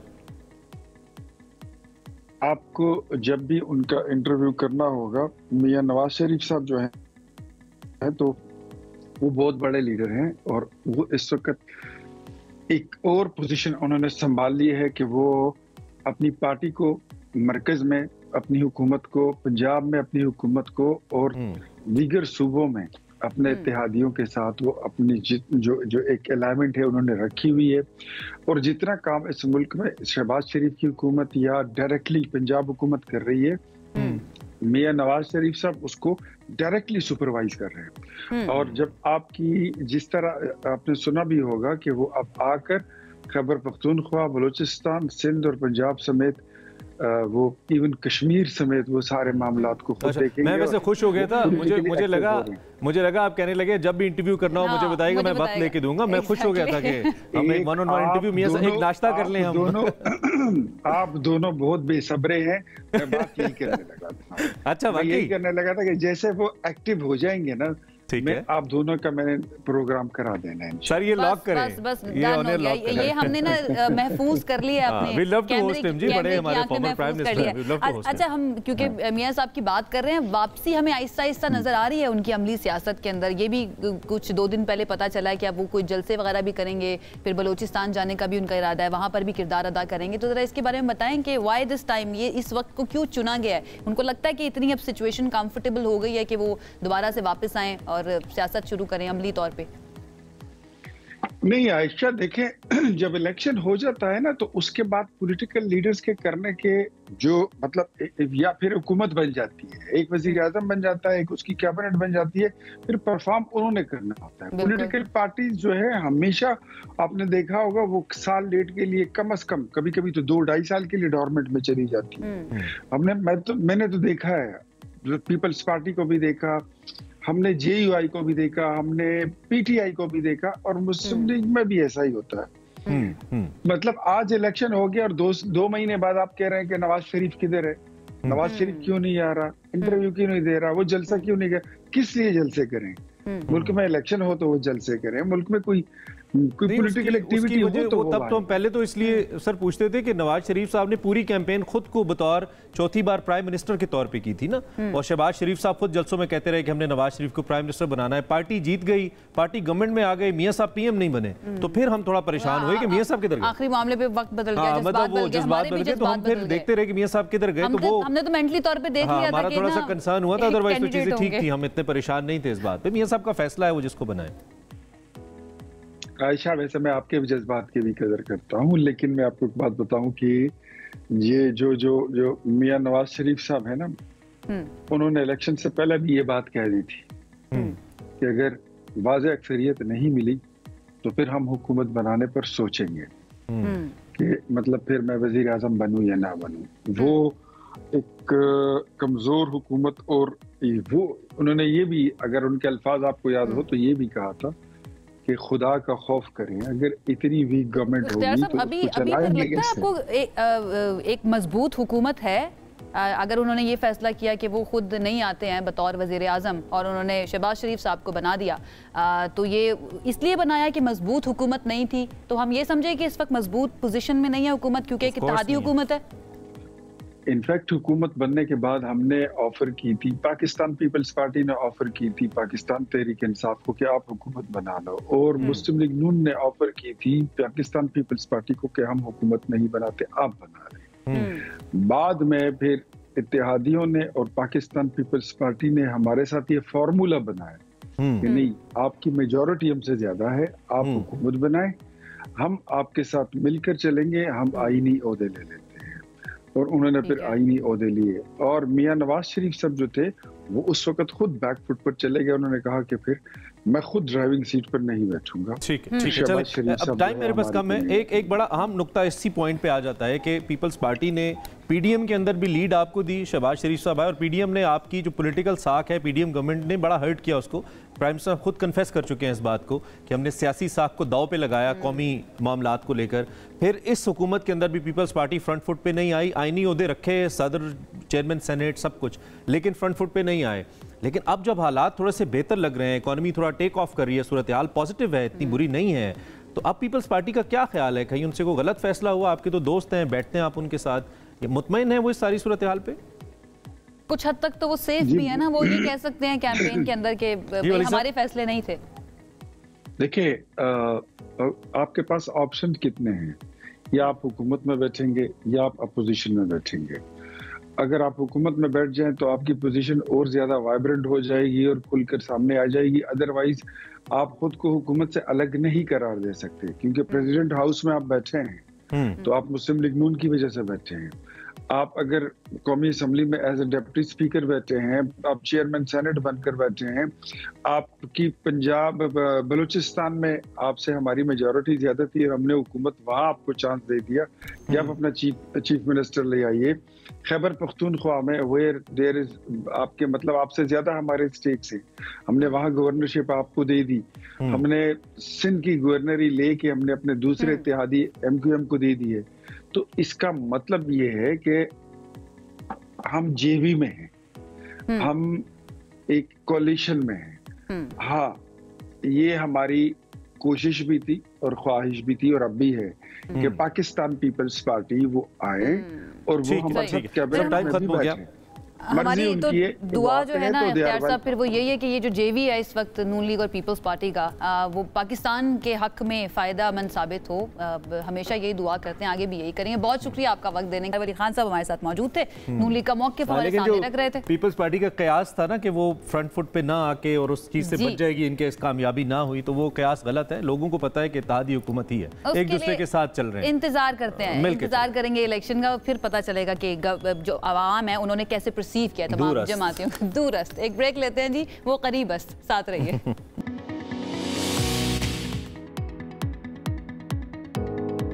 welcome back once again. Let's talk about space. Space यानी कि वो खला वाली स्पेस होती है, क्योंकि उसके अंदर बहुत ज़्यादा काम हो रहा है और पाकिस्तान के अंदर से भी अब ऐसे ऐसे हम कह सकते हैं हीरे निकलकर सामने आ रहे हैं जो पाकिस्तान का नाम रोशन कर रहे हैं। हमारे साथ एक बासलाहियत तालिबा आज मौजूद है स्टूडियोज़ के अंदर, जिन्होंने ना सिर्फ पाकिस्तान बल्कि बैनुल-अक़वामी सतह पर अपनी सलाहियतों का लोहा मनवाया है।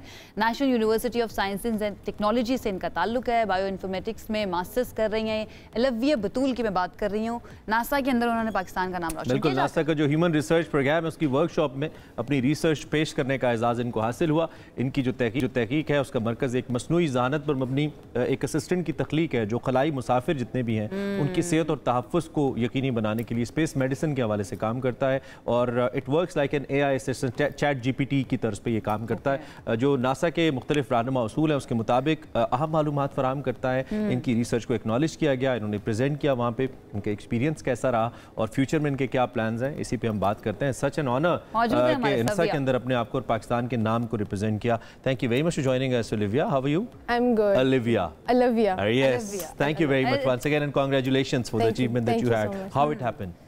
हुआ ऐसे था कि मैंने डीप स्पेस इनिशिएटिव में अप्लाई किया, दैट्स अ रिसर्च ऑर्गेनाइजेशन। तो उसमें उन्होंने एक डिफरेंट रिसर्च क्वेश्चंस लिखे हुए थे कि आपने ये सॉल्व करने हैं। तो उसमें I was selected for with a team जिसमें we had to design a space pharmacopoeia. तो स्पेस फार्माकोपिया और उसके साथ साथ we wanted to use an AI chatbot system, या उसको हम डिप्लॉय काइंड ऑफ तरह से कर ले कि वो यूज़र फ्रेंडली वे में आपको आंसर्स दे सके एस्ट्रोनॉट्स को अप इन स्पेस। तो फिर जब मैंने हमारा प्रोजेक्ट काइंड ऑफ एंड हो रहा था तो फिर मैंने सब अप्लाई किया फॉर नासा की कॉन्फ्रेंस में, तो it got accepted. I went there. अच्छा, ये जो टर्म्स यूज करी ना लव्या, ये हमें भी, हमारे लिए भी समझना बहुत ज़्यादा मुश्किल है, तो कोशिश करेंगे आसान अल्फाज में जो है ना बात करें ताकि देखने वाले भी समझें, हम भी समझ सके, क्योंकि हम डेफिनेटली हमारा इससे ताल्लुक नहीं है। इसके बारे में ज़रा स्पेस मेडिसिन का थोड़ा सा ज़रा हम जानने की कोशिश करते हैं, क्यों ज़रूरी हुआ कि स्पेस मेडिसिन के ऊपर काम किया जाए? Why? Because there is no space for a doctor कि वहाँ पर जा सके और जितने भी एस्ट्रोनॉट्स हैं उनके साथ काम कर सके। जी, एक्चुअली अभी जितने भी स्पेस मिशंस हैं वो अर्थ डिपेंडेंट मिशंस हैं कि उनको मिशन कंट्रोल से बात करके कोई भी प्रॉब्लम है तो उनसे कॉन्टैक्ट्स के थ्रू उनसे सारे जो भी सजेशंस हैं और मेजर्स हैं कि इस प्रॉब्लम में क्या करना है, ये भी चल रहा है। लेकिन हमारी जो रिसर्च है it's for future space missions के जब सब कुछ ऑटोनमस है, सब कुछ इंडिपेंडेंट है, आपका कोई कनेक्शन नहीं है फ्रॉम द अर्थ, और वो कब होगा जब आप मून पे जाएंगे या जुपिटर पे जाएंगे या उससे भी आगे जाएंगे। एंड व्हाट इफ कोई आपका जो कम्युनिकेशन का मोड है वो काम ना करे, देन आप इस्तेमाल कर सकते हैं। ठीक है, आपकी रिसर्च डिफरेंट कैसे है? क्योंकि स्पेस मेडिसिन के ऊपर ऑलरेडी बहुत रिसर्च हो रही है इंटरनेशनली, बड़े बड़े ममालिक कर रहे हैं, चाइना कर रहा है, रशिया कर रहा है, अमेरिका इटसेल्फ कर रहा है। आपकी रिसर्च के अंदर ऐसा क्या है जिसने समहाउ उनको लगा कि इसको एक्नॉलेज करना चाहिए and you should represent yourself? ऐसा क्या था उसमें? कौन सा स्पेसिफिक वो थीम था उसका? ओके, सो हमारा जो वैसे तो हम वी आर डूइंग AI, ठीक है, तो AI में डिफरेंट टेक्निक्स है, जैसे सम पीपल नॉलेज ग्राफ्स को यूज़ कर रहे हैं, हमने जो यूज़ किया वो हमने लार्ज लैंग्वेज मॉडल्स यूज़ किए हैं। तो हर लोग डिफरेंट टेक्निक्स यूज़ कर रहे हैं और they are training it on different documents और डिफरेंट जो लिटरेचर अवेलेबल है ऑनलाइन या नासा का जो भी लिटरेचर है। तो हमने जो डॉक्यूमेंट्स यूज़ किए हमने स्पेसिफिकली उसको एक बुक पे ट्रेन किया, that's handbook of space pharmaceuticals. हमने उस पे उसको ट्रेन किया जिस पे अभी किसी ने ट्रेन नहीं किया। तो पाकिस्तान के अंदर इस पे काम हो रहा है और you are the first one जिसने इसके ऊपर कुछ रिसर्च किया या अपना काम प्रेजेंट किया जाकर? पाकिस्तान में स्पेस मेडिसिन पे तो कोई काम नहीं कर रहा, तो दैट्स वाई फिर मैंने सोचा कि मैं इंटरनेशनल फोरम्स पे जाऊं और उनके साथ थोड़ा connection. It's very interesting and at the same time it's quite technical as well. Human medicine जो हम on Earth इस्तेमाल करते हैं, is it different than the medicine that we use in the space? बिल्कुल ऐसा ही। I've never been to space, so that's why I'm asking. नहीं, that's a good question. और बात ये है कि जब आप स्पेस में जाते हैं तो there is no gravity, तो आपके बहुत ज़्यादा bodily systems वो ग्रेविटी पर डिपेंड कर रहे हैं। तो जब वो ग्रेविटी नहीं होती है तो फॉर एग्जाम्पल अगर मैं आपको एग्जाम्पल दूँ कि आपका मसल्स आप यूज़ नहीं करते जब आप स्पेस में जाते हैं क्योंकि आप फ्लोट कर रहे हैं। आपकी बॉडी थिंक्स के अब आप you don't need your muscle, तो योर मसल स्टार्ट श्रिंकिंग। या फॉर एग्जांपल जब आप बोन इस्तेमाल करना शुरू कर देती है बॉडी आपकी। एग्जैक्टली, और आपकी बोन की डेंसिटी या बोन में मिनरल्स है वो कम होना शुरू हो जाते हैं क्योंकि बॉडी थिंक्स कि आपने इसको इस्तेमाल नहीं करना। या आप जैसे अगर आप हार्ट की पंपिंग को देखते हैं तो आपकी बॉडी में जितना भी ब्लड ऑब्वियसली क्योंकि एक्टिविटी कम हो रही है। एग्जैक्टली, जब पंपिंग हो रही है वो ग्रेविटी इतनी जोर से जब वो पंप करे आपका लेफ्ट वेंट्रिकल, वो इस वजह से करे क्योंकि वो ग्रेविटी के थ्रू हर जगह जा रहे हैं, लेकिन ग्रेविटी नहीं है। तो आपने मेडिकल उस तरह से तो नहीं पढ़ा, बायोइन्फॉर्मेटिक्स आपने पढ़ा है, इसका ये इतनी डीप डाउन मेडिकल नॉलेज से क्या ताल्लुक है? क्योंकि मैं इज देयर एनी लिंक? जी, मैंने बैचलर्स अप्लाइड बायो साइंसेज में किया है, तो I have that expertise bio, मैंने सारी बायो की फील्ड्स पढ़ी हैं अपने बैचलर्स में। तो फिर यहां पे so you had your plans and start कि आपने इस तरफ आना है, ये करना है। And what next? अभी जाके आपने ये प्रेजेंट किया है नासा में, व्हाट नेक्स्ट? नेक्स्ट है कि एक तो I want to work for my Pakistani community, I want to work for the students. There are so many students के जिनको पता नहीं है कि देयर आर अपॉर्चुनिटीज सामने और बस उन्होंने अप्लाई करना है। I just want to tell them, एक दूसरे की तरफ देखते रहते हैं ना, हम खुद रिसर्च नहीं करते। और सबसे बुरी बात जो मुझे लगती है जब लोगों के पास अपॉर्चुनिटी आती है उनको लगता है कि हम लोगों को बताएंगे ना तो कहीं हमारा कुछ ना डिस्टर्ब हो जाए, हम लोग डिस्टर्ब हमारा हम पीछे रह जाएंगे और उसने अप्लाई कर दी वो आगे चली जाएगी। तो मैंने बहुत ही अच्छा, नहीं आप बैठी हुई हैं तो बहुत से लोगों को मैसेज मिल रहा है। मैंने अपने मेंटोर से भी सीखा है कि अगर आपके पास कोई अपॉर्चुनिटी आई है तो try to share with other students. अच्छा, मैं वो आपसे वो फील जाननी है when you were representing your research, when you got a chance, you said there were some US Air Force officials as well, क्योंकि ज्यादा लोग एस्ट्रोनॉट्स वही होते हैं, ज्यादा उनको चांसेस मिलते हैं, टेक्निकल लोग होते हैं। What was the feel at that time? I mean NASA, to be in NASA, और आप जैसा बच्चा जिसकी जारी बात है एक ड्रीम जर्नी होगी है कि वहाँ तक पहुँचना, कैसा फील, कैसी है ये? मैं अपने खुदा की बहुत शुक्रगुजार थी तब कि अल्लाह ताला ने मुझे इतनी अपॉर्चुनिटी दी है और मुझे चुना है कि मैं इस तरह का काम कर सकूं। और आई थिंक ये एक और अपॉर्चुनिटी है for me to tell Pakistani students कि आप लोग भी बहुत कुछ कर सकते हैं, क्योंकि उनको लगता है कुछ स्टूडेंट्स के पास इतनी एक्सपेंसेस नहीं होते कि वो इस तरह से या बाहर जाके डिग्रीज कर सकें या कुछ कर सकें, अपनी टैलेंट को शोकेस कर सकें। So this is a sign for them या टू शो देम कि आप पाकिस्तान में ही पढ़ के आप बहुत कुछ कर अच्छा, आप जैसे स्टूडेंट्स अक्सर ऐसे ग्रुप से भी कनेक्टेड होते हैं, आप लोग फॉलो कर रहे होते हैं जो कि आपका एरिया ऑफ इंटरेस्ट है। कितने लोग हैं पाकिस्तान में आप जैसे जो इन एरियाज़ पे काम करना चाहते हैं? क्या एक टेंडेंसी है लोगों की इस तरफ तवज्जो है कि स्पेस साइंसेस पे काम हो? जी बिल्कुल। मेरी जो मेंटोर है वो पाकिस्तान की फर्स्ट एस्ट्रोनॉट साइंटिस्ट कैंडिडेट है। उन्होंने अपनी ट्रेनिंग यूएस से ली है। She is doctor Sumbal Mushtaq. तो उन्होंने मुझे बहुत मोटिवेट किया और वो उनके भी बहुत ज़्यादा ना जैसे एक वुमेन इन स्पेस के ग्रुप्स हैं या स्पेस जनरेशन एडवाइजरी काउंसिल के ग्रुप्स हैं और NASA open science data repository है। तो स्टूडेंट्स आर देयर कि जो चाहते हैं हम काम करें। हमारे नस्ट में भी देयर लाइक सम स्टूडेंट्स के जिनके फोकस है स्पेस मेडिसिन में और they want to work there. तो students are trying to do their best, but वही एन अपॉर्चुनिटीज की बात है कि आप कब एक अच्छे टीचर का होना भी मुझे लगता है बहुत ज्यादा जरूरी है। जो आपकी मेंटोर को भी इनवाइट करते हैं ना अपने शो में, अगर उन्हें वक्त है तो we love to have her. All the very best Olivia and thank you so much, बहुत अच्छा लगा। एंड और कुछ क्रेडिट किसी को कुछ देना चाहें, कोई बात कहना चाहें किसी टीचर को, अपने देखने वालों को, anything if you like to से?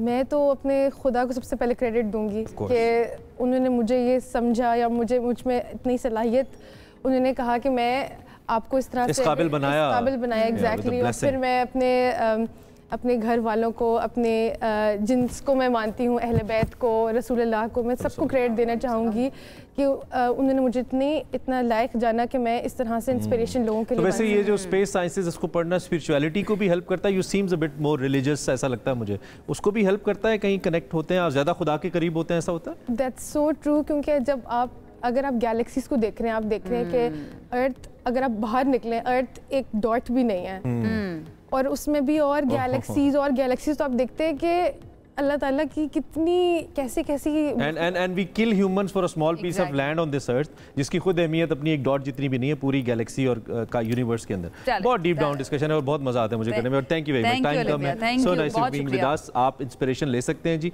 ओलिविया से बहुत ज़बरदस्त तरीके से उन्होंने पाकिस्तान को खुद को रिप्रेजेंट किया है और फ्यूचर के इरादे भी कमाल हैं, बहुत अच्छा होने वाला है इंशाल्लाह। फ्यूचर जो है वो ब्राइट नजर आ रहा है पाकिस्तान का। All the very best and thank you so much once again. आगे बढ़ जाते हैं। एक और अहम और एक हसास मसला है जिसके ऊपर हमने बात करनी है और वो मसला है ऑटिज्म और ड्रामास के अंदर। हमारा ये जो फॉर्मेट है आर्ट का, ड्रामास, उसके अंदर इसकी अक्कासी किस तरह से की जा रही है, इसको प्रेजेंट किस तरह से किया जा रहा है, इसके ऊपर हमने बात करनी है। तो ये एक न्यूरोलॉजिकल डेवलपमेंट कंडीशन है। इससे मुतासरा जितने भी अफराद हैं दुनिया को मुख्तलिफ अंदाज से देखते और समझते हैं। ताम बदकिस्मती से जो हमारा मुआशरा है वहाँ पे इसकी शऊर की भी कमी है।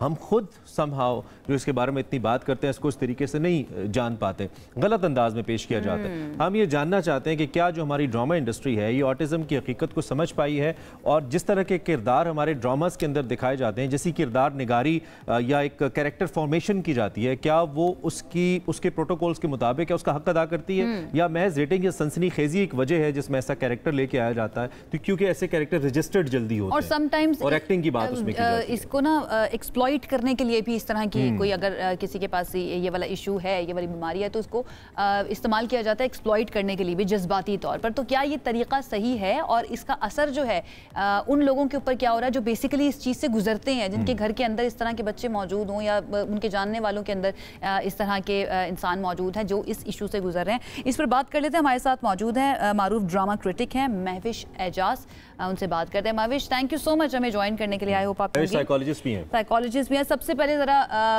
आपका मैं नज़रिया जानना चाहूँगी कि आप कैसे देखती हैं ऑटिज़म को हमारे मीडिया के अंदर, हमारे ड्रामास के अंदर, जिस तरीके से पेश किया जा रहा है, जिस तरीके से रिप्रेजेंट किया जा रहा है, यू थिंक कि वो ठीक है?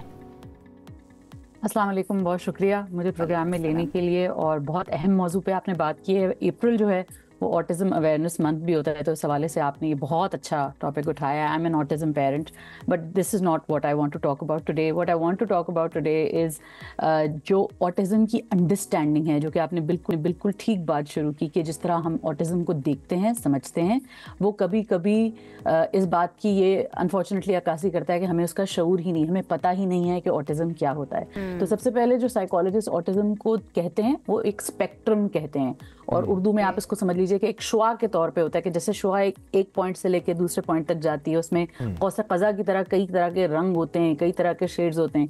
तो जैसे दो बच्चे एक जैसे नहीं होते, वैसे ही दो ऑटिस्टिक लोग भी एक जैसे नहीं होते।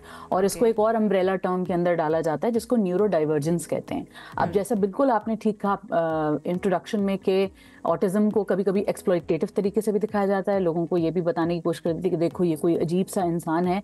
और इससे क्या होता है, इसका नेगेटिव इम्पैक्ट है, इसका मनफी असर ये होता है कि जो देखने वाले होते हैं वो इससे और घबरा जाते हैं, और आपको बजाय उन फैमिलीज को या उन इंडिविजुअल्स को, उन लोगों को जो कि इस कंडीशन से गुजर रहे होते हैं, बजाय उनके साथ एम्पैथी करने के, बजाय उनके साथ हमदर्दी करने के या उनके साथ मोहब्बत से पेश आने के, आप एक स्टेप पीछे चले जाते हैं, मजीद एलिनेट कर देते हैं। सही, एलियनेट कर देते हैं, बिल्कुल, what a great word for that.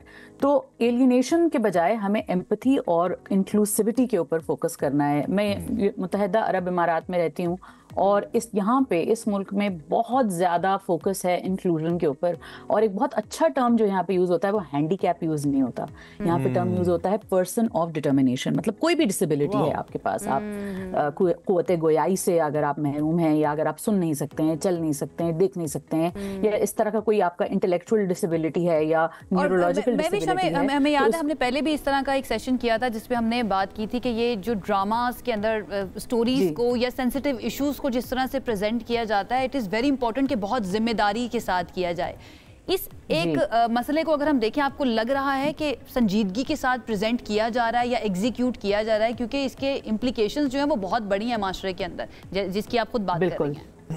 बिल्कुल नहीं, अनफॉर्चुनेटली ऐसा नहीं हो रहा है। अनफॉर्चुनेटली कभी कभी कुछ ड्रामे इसको क्लिक बेट जिसे हम कहते हैं, या अवाम को एक अचंभा दिखाने की कोशिश करते हैं, प्लॉट ट्विस्ट के तौर पे पेश करने की कोशिश करते हैं। और ये पाकिस्तानी ड्रामों के लिए लिमिटेड नहीं है, ये बॉलीवुड में भी होता है, एक ज़माने में हॉलीवुड में भी होता था। लेकिन अब थोड़ा क्योंकि अवेयरनेस बढ़ गई है, थोड़ा सा समझदारी आ गई है। हम टीवी पे रिसेंटली एक ड्रामा एयर हुआ था, तन मन नीलो नील, जहाँ पे एक ऐसा इंसान, एक ऐसे इंडिविजुअल को दिखाया गया था जिनकी बहुत हाई नीड्स थी, और वो एक ऑटिस्टिक इंडिविजुअल थे, और वो बहुत प्यार से, जो उनके आसपास के किरदार थे उनसे जिस प्यार से और जिस एक नॉर्मल और एक शफकत के लहजे में जिस तरह वो बात करते थे, वो बहुत अच्छे तरीके से उन्होंने दिखाया था। लेकिन अनफॉर्चुनेटली सारे ड्रामे ऐसे नहीं होते, क्योंकि सारे लिखारी एक जैसे नहीं होते, और हर लिखारी की जिम्मेदारी है ये कि वो अपने कोई इस तरह का कैरेक्टर लिखने से पहले रिसर्च करे। जैसे हम कोई बीमारी की बात करते हैं कि अगर किसी को बुखार है, या किसी के बाल लंबे हैं, या किसी की आंखें नीली हैं, या किसी ने ब्लू रंग की चप्पल पहनी, कोई भी एट्रीब्यूट होता है ना किसी कैरेक्टर का। आप चूंकि खुद एक साइकोलॉजिस्ट भी हैं, आप पेरेंटल एक्सपीरियंस भी आपका ऐसा है,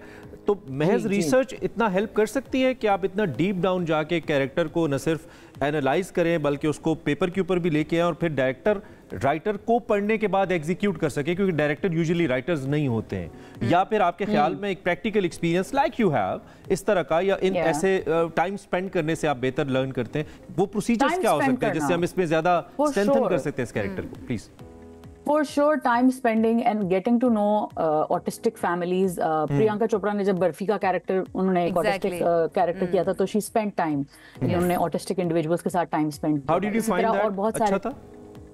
वो एक काफ़ी इंक्लूसिव अप्रोच थी, क्योंकि जैसा कि मैंने कहा ना कि कोई दो ऑटिस्टिक लोग एक जैसे नहीं होते। जैसे एक ड्रामा बड़ा अच्छा, के ड्रामा एक बहुत अच्छा था, एक्स्ट्रॉर्डिनरी अटर्नी, वो एक बिल्कुल डिफरेंट कैरेक्टर है जो प्रियंका चोपड़ा ने झिलमिल के तौर पे प्ले किया था, बर्फी के तौर पे। लेकिन अब दोनों को आप ऑटिज्म के अंदर डालते हैं, तो अभी इस पे भी काम हो रहा है कि क्या ये किस लेवल का ऑटिज्म है और ये किस लेवल का ऑटिज्म है। इस पे कुछ डेफिनेशंस मौजूद हैं, लेकिन मैं बहुत टेक्निकल बात कर रही हूँ। हम आम लोगों की बात कर लेते हैं, जैसे हम किसी महफिल में बैठे हैं और वहाँ पे अगर हम कोई ऑटिस्टिक इंडिविजुअल देख रहे हैं तो एकदम से हमारी नजर यूं ना जाए, हम खुद को रियलाइज करें कि ये भी हमारी तरह इंसान है और इनकी स्ट्रगल डिफरेंट है, ये डिफरेंट तरीके से स्ट्रगल कर रहे हैं। और मुझे लगता है कि इस वक्त जो सिचुएशन या इस वक्त जो हमारे पास ड्रामा इंडस्ट्री में काम करने वाले लोग हैं, बहुत अच्छा काम भी कर रहे हैं, लेकिन एक बड़ी तादाद ऐसे लोगों की भी है जिनका हम जिक्र करें जो सही तरह से जिम्मेदारी के साथ प्रेजेंट नहीं कर पाते हैं, एग्जीक्यूट नहीं कर पाते हैं। उनको इस चीज का एहसास है कि उनका काम एक मुआशरे के अंदर किस तरह का असर कर सकता है, या फिर वो सिर्फ उसको एक एंटरटेनमेंट के तौर पर ही समझते हैं कि हम एंटरटेनमेंट के लिए कुछ बना रहे हैं, उसके असरात के बारे में सोच रहे हैं जितना आप जानती हैं ड्रामा? नहीं, मुझे नहीं लगता। मुझे लगता है कि इसके लिए ये बात समझना बहुत जरूरी कि हमारे ड्रामे का इम्पैक्ट क्या है। आपका ड्रामा पूरी दुनिया में देखा जाता है। अब ये नहीं है कि वो सिर्फ 3-4 शहरों में या 3-4 गांवों तक उसकी रसाई है। अब आपका ड्रामा पूरी दुनिया में देखा जाता है, पूरी दुनिया में इस पर बात होती है। कोई भी कैरेक्टर, मतलब ऑटिज्म के परे रख के भी अगर आप कोई क्रिमिनल दिखा रहे हैं या कोई विलन दिखा रहे हैं, कोई हीरो दिखा रहे हैं, हीरोइन दिखा रहे हैं, उसके ऊपर भी पूरी डिस्कशन होती है कि आपने इसको ऐसे क्यों दिखाया, आपने इसको ये करते हुए क्यों दिखाया, आपने उसको ये जुमला बोलते हुए क्यों दिखाया, इस तरह नजर उठाते हुए क्यों दिखाया। ये तो बहुत बड़े डिसऑर्डर की हम बात कर रहे हैं ऑटिज्म के हवाले से या न्यूरो डाइवर्जेंस के हवाले से। आम अगर जिंदगी में आ जाए, ये सवाल मेरा पिछले सवाल का तसलसल है, जिस तरह आपका किसी को निगलेक्ट करना या रिएक्टिंग इन एन ऑड वे, जैसे आपने कहा आपने किस नजर से देखा, जिस तरह वो एक बच्चे को या उसके पेरेंट्स को इम्पैक्ट करता है, क्या बहुत ज्यादा एक्स्ट्रा केयर या एक्स्ट्रा प्यार भी किसी का बच्चे को इम्पैक्ट करता है कि why I am being valued this much, why I am being pampered this much? क्या इसमें भी हमें बैलेंस चाहिए होता है या उसकी कोई लिमिट नहीं है, दैट गोज फाइन? नहीं, आई थिंक कि इसमें डिपेंड करता है केस के ऊपर। अगर एक बच्चा ऐसा है जिसकी अंडरस्टैंडिंग या कोई इंडिविजुअल ऐसा है जिसकी अंडरस्टैंडिंग इस लेवल की है कि वहाँ पे सम लेवल ऑफ डिसिप्लिन में वर्क, तो आप उसको करते हैं और आप उसके ऊपर वो टेक्निक्स इस्तेमाल करते हैं, लेकिन थोड़ी आपको एफर्ट ज़्यादा डालनी पड़ती है, थोड़ा उसको होलिस्टिक तरीके से देखना पड़ता है, क्योंकि वो एक रेगुलर बच्चे की तरह रिएक्ट नहीं करेगा। फॉर एग्जाम्पल, जैसे हम रेगुलर बच्चे को तो ये कह सकते हैं जाओ अपने कमरे में या तुम्हें 2 घंटे के लिए मोबाइल नहीं मिलेगा। बहुत सारे ऑटिस्टिक बच्चे मोबाइल पे डिपेंडेंट होते हैं कम्युनिकेशन के लिए, तो अगर आप उससे उसकी कम्युनिकेशन डिवाइस ही ले लेंगे तो फिर हाँ, वो उनको हेल्प करता है प्रोसेस करने में इंफॉर्मेशन, वो उस के थ्रू कम्युनिकेट करते हैं। एप्स बनी हुई हैं ऑटिस्टिक इंडिविजुअल्स के लिए, तो आपने सजा के तौर पर कहा बच्चे को चलो अब तुम्हें ये नहीं मिलेगा, तो this is not how it works. आपको इसके लिए बहुत शऊर की जरूरत है।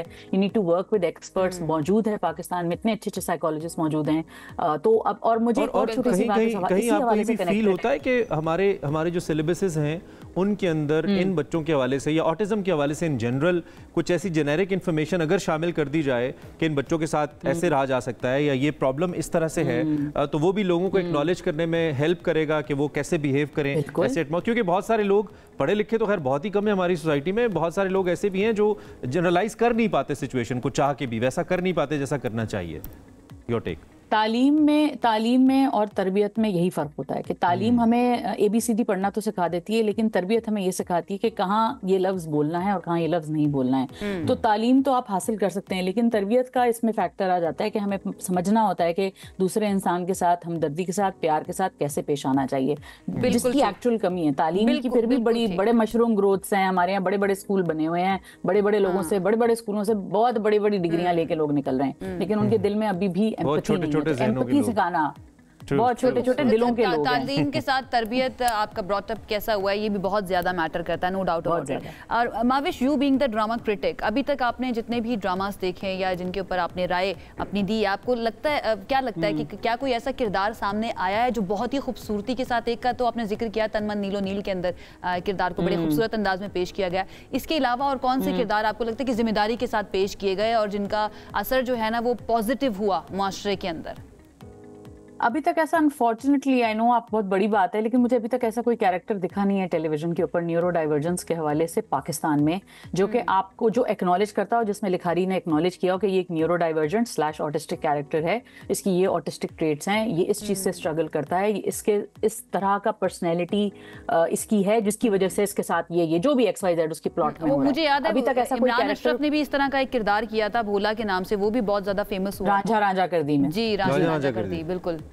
जी उसके बारे में जी, मेरा उससे कुछ इख्तलाफ था उस ड्रामे से, और उसमें ये था कि शुरू में वो बहुत अच्छा ड्रामा वो लेके चली थी, फायजा इफ्तिखार ने मुझे लिखा था, मुझे याद है, और काशिफ निसार ने उसे डायरेक्ट किया था। वो शुरू में ड्रामा बहुत अच्छा लगा था, लेकिन वो कहीं ना कहीं वो आई थिंक थोड़ी हमारी अंडरस्टैंडिंग की कमी होती है, कहीं हमें मालूम नहीं होता है, और कहीं कहीं ऐसा होता है कि कुछ लोग इसके एक डिपिक्शन से अग्री नहीं करते। और ऐसा नहीं है कि ऐसा कैरेक्टर होता नहीं है, ऐसा कैरेक्टर बिल्कुल मौजूद है और ऐसा कैरेक्टर रियलिस्टिक भी है, लेकिन कहीं कहीं राइटर जो है वो उसको प्लॉट को उस हवाले से नहीं दिखा पाते जो एक क्लिनिकली एक्यूरेट चीज होती है, और अवाम का इम्पैक्ट उस पर क्या पड़ता है, उस पे कैरेक्टर या सिचुएशन हावी होने लग पड़ती है, हावी होने लग पड़ती है। और मुझे लगता है एक चीज जो बहुत इंपॉर्टेंट है वो ये कि कोई भी डिसेबिलिटी, चाहे वो ऑटिज्म हो, चाहे वो डॉर्फिज्म हो, रिसेंटली एक ड्रामा आया था उसमें डॉर्फिज्म के ऊपर भी एक बहुत नेगेटिव तरीके से उसको एक कैरिकेचर बना दिया गया था। कोई भी कैरेक्टर हो या कोई भी डिसेबिलिटी हो, उसको कैरिकेचर ना बनाएं, उसका मजाक। और मैं भी इसके अंदर जो रेगुलेटिंग अथॉरिटीज हैं, लाइक पेमरा की बात करें, उनका किरदार क्या हो सकता है, उनको पता है, उनको मैं पूछना चाहती हूँ, मैं जेन्युइनली सवाल कर रही हूँ, मैं कोई ऐसी कोई तंजिया बात नहीं कर रही हूँ, मैं कोई जुमला नहीं कस रही हूँ, मैं जेन्युइनली पूछना चाहती हूँ कि हमारे यहाँ कितने लोगों को पता भी है कि ऑटिज्म क्या है, न्यूरो डाइवर्जेंस किसे कहते हैं, ये टर्म की डेफिनेशन कितने लोगों को पता है। तो जहाँ हम ये चीज़ नहीं दिखा सकते कि डोमेस्टिक वायलेंस क्या है, तंबाकू नोशी सेहत के लिए मुज़र है, ये तमाम चीज़ें हमें इसकी अवेयरनेस है, लेकिन क्या ऑटिज्म की अवेयरनेस हम लोगों में मौजूद है? हमारा ही बहुत बड़ा अलमिया है कि हमने बहुत सारी चीज़ों को पीटीवी के दौर से हमने एक फार्मूला के तौर पे बेचा है, और फिर वही चीजें गलत आम भी हुई हैं, और वही चीजें आम मुआशरे में उन लोगों की पहचान बन गई है। जैसे किसी का कद छोटा है तो उसको सबने फिर कोडू ही कहा है, कल कोडू साहब का इंतकाल भी हुआ, वो भी अपना रोना रोते रोते बेचारे चले गए। उनके अंदर भी एक स्पेशल एबिलिटी यही थी कि उनका कद छोटा था, तो वो कहते थे बच्चे मुझे मारते थे और कोई मुझे चुप नहीं कराता था। इस तरह की चीजें भी हमने देखी हैं। तो वो एक टैबूज हमने बनाए ना, तो वो बनते चले गए। अब आखिर में मैं चाहूंगा अगर आप कुछ सजेशंस दे पाएं, वैसे तो बहुत सारी बात हमारी हो गई है, लेकिन कुछ भी और आपके माइंड में हो जिस पे काम करके हम मुआशरे को for the kids like this, जो स्पेशल एबिलिटीज के साथ हैं, जो पीपल ऑफ मोर डिटर्मिनेशन है, जो भी आप टर्म इसके लिए इस्तेमाल कर रही हैं, उनको हम मजीद बेहतर तरीके से अपने साथ लेके चलें और वो जिंदगी को वैसे जिएं जैसे हम जी रहे हैं। कुछ भी आप ऐड करना चाहें प्लीज। बस छोटी सी, वैसे तो एक बहुत बड़ा समंदर को कूजे में समेटने वाली बात है, लेकिन 2-3 बातें जो बस मैं कहना चाहती हूँ कि स्पेशली क्योंकि हम ड्रामे के हवाले से बात कर रहे हैं, तो ड्रामा लिखने वालों से मेरी ये बहुत शदीद गुजारिश है कि एक तो सिट विद फैमिलीज जिन्होंने इस चीज को गो थ्रू किया है, नंबर एक। वो उससे बेहतर आपके पास रिसर्च कोई नहीं हो सकती। आप किताब पढ़ के भी शायद इतनी बात नहीं समझ सकते। जब आप उनका दर्द, तकलीफ, चैलेंजेस जो भी समझेंगे, तो आपके लिए खुद ही किरदार लिखना आसान हो जाएगा। नंबर 1 बात तो यही हो गई। दूसरी बात ये कि बिल्कुल आपने एक पॉइंट अपने मकालमे में कहा था कि स्कूल्स, कॉलेजेस में इसके ऊपर बात होनी चाहिए। ऑटिज्म अवेयरनेस को स्कूल, कॉलेजेस में सेलिब्रेट करना चाहिए, उस पर बात करनी चाहिए, और स्कूल्स के अंदर ऑटिस्टिक इंडिविजुअल्स का होना बहुत जरूरी है। दुबई इंटरनेशनल एयरपोर्ट पे इस वक्त T3 के ऊपर बड़ा अगर आप दुबई से जा रहे हैं या दुबई पहुंच रहे हैं, तो बहुत बड़ा ऑटिज्म अवेयरनेस लिखा हुआ है। और आप जब दुबई एयरपोर्ट पे जाते हैं तो आपको अगर आप स्पेशल नीड्स पेरेंट हैं तो आपको एक लैंडयार्ड दिया जाता है, जो कि गले का हार टाइप की चीज होती है, और वो एक पट्टा सा होता है जो आप गले में डाल लेते हैं। तो पूरा 45,000 एम्प्लॉइज दुबई एयरपोर्ट पे ट्रेन हैं टू स्पॉट दैट लैंडयार्ड, और आपको क्यूज में आगे किया जाता है, आपको असिस्टेंस दी जाती है, पूरी दुनिया में होता है, फैसिलिटेट किया जाता है। तो इस पाकिस्तान में अस्पतालों में जहाँ पे बच्चे जलील होते रहते हैं, पेरेंट्स परेशान होते रहते हैं कि हमें पहले देख लो क्योंकि हमारा बच्चा रो रहा है, हम किस को जाके एक्सप्लेन करें कि हमारे बच्चे के साथ इस वक्त ये इशू हो रहा है, वो नहीं डील कर पा रहा है, क्योंकि इसमें सेंसरी प्रोसेसिंग भी बहुत ज्यादा मसला होती है, आपके लिए ओवरवेलमिंग हो जाती है बहुत सारी चीजें, जो कि नॉर्मल बच्चों के लिए नहीं होती हैं। तो मेरा ख्याल है कि इस तरह की चीजों की स्टेप्स लेना गवर्नमेंटल लेवल पे, एजुकेशनल लेवल पे, आप लोगों के लेवल पे आपने बहुत अच्छा काम किया जो आप ये डिस्कशन कर रहे हैं। और क्या पता इससे कोई बंदा इस वक्त सुन रहा हो और समझ जाए कि अरे हमने तो इस बारे में कभी सोचा ही नहीं, हमें पता ही नहीं था कि एक पॉपुलेशन ऐसी है जो इसके साथ गो थ्रू कर रही है। So talking about it, discussing it, sharing it, और सबसे आखिरी बात और सबसे जरूरी बात कि जो किसी का दर्द समझने के लिए ना उसके साथ बैठ के उसकी बात करके उसके पर्सपेक्टिव को अंडरस्टैंड करना जरूरी होता है। हम नहीं अपनी चीजें, और हमारे यहाँ ये टेंडेंसी बहुत है, अरे नहीं यार ये कुछ नहीं है, बच्चे स्पॉइल्ड हैं, ऐसा नहीं, ऐसा नहीं होता। बिल्कुल, आपने बड़ी अच्छी बात की। मकसद भी हमारा यही होता है कि इस तरह के टॉपिक्स के ऊपर बात की जाए कि हो सकता है अगर जो देख रहा है हमें उनमें से एक इंसान भी अपनी सोच को तब्दील कर ले, या फिर कोई एक ऐसा शख्स जिसके पास स्टेक है, जिसके पास पावर है, वो अगर कुछ कर ले तो हो सकता है हमारे इस शो का जो मकसद है वो पूरा हो जाए। Thank you so much. खिराज तहसीन के मुस्तहिक हैं आप जैसे पेरेंट्स, आप जैसे लोग जो न सिर्फ इस चीज़ को समझते हैं बल्कि कन्वे भी कर रहे हैं। ये बहुत बड़ी बात है, ये बहुत बड़ा जिहाद है। मैं तो समझता हूँ आपको लेक्चर्स के लिए जाना चाहिए, आपको इनवाइट किया जाना चाहिए लोगों को, ताकि वो लोगों को अवेयर करें। ये बहुत बड़ी सर्विस है, बिल्कुल होना चाहिए। Thank you very much for time आवेश। यूजुअली तो हम इन जनरल ड्रामास की बात करते हैं, लेकिन आज का टॉपिक मेरे दिल के भी बहुत करीब है और आपके तो डेफिनेटली है ही। तो हमने इस पर बात की। अवेयरनेस बहुत ज़रूरी है, हमने इसको सीरियसली लेना है और जितने भी ऐसे हमारे प्यारे ख़ास बच्चे हैं उनको उतने ही ख़ास, उतनी मोहब्बत से ट्रीट करना है। मुझे वो बात माविश की बड़ी दिल को लगी कि आपकी एक नज़र भी उस बच्चे को इम्पैक्ट करती है। सो बी वेरी केयरफुल यार, बी वेरी केयरफुल। आगे बढ़ जाते हैं, हम आगे बढ़ते हैं और हमने बात करनी है पूरी दुनिया की। इस वक्त ट्रेड वॉर जो चलना शुरू हो गई है ना ट्रम्प के आने के बाद, दुनिया की दो बड़ी मईशत, एक और दुनिया का खास बच्चा अमेरिका और चीन। अमेरिका और चीन जो है ना, उन दोनों के दरमियान अब एक बाकायदा जंग हम कह सकते हैं, तिजारती जंग वो शुरू हो गई है। ट्रंप ने चीन से दरामद की जाने वाले एशिया पर मजमूई तौर पर पता है कितना टैरिफ लगाया? जी, पता है आपको? 150%, 145% तक टैरिफ आयद कर दिया। मतलब ये मजाक नहीं लग रहा है। That's a tariff game between China और चीन ने भी इसको वैसे जोक ही कहा है। चीन ने कहा अब नया कोई भी टैरिफ हो हमें जोक ही लग रहा है। अमेरिकन मसनूआत पर 125% तक टैरिफ चाइना ने भी आयद किया। ये तिजारती कशीदगी अब दोनों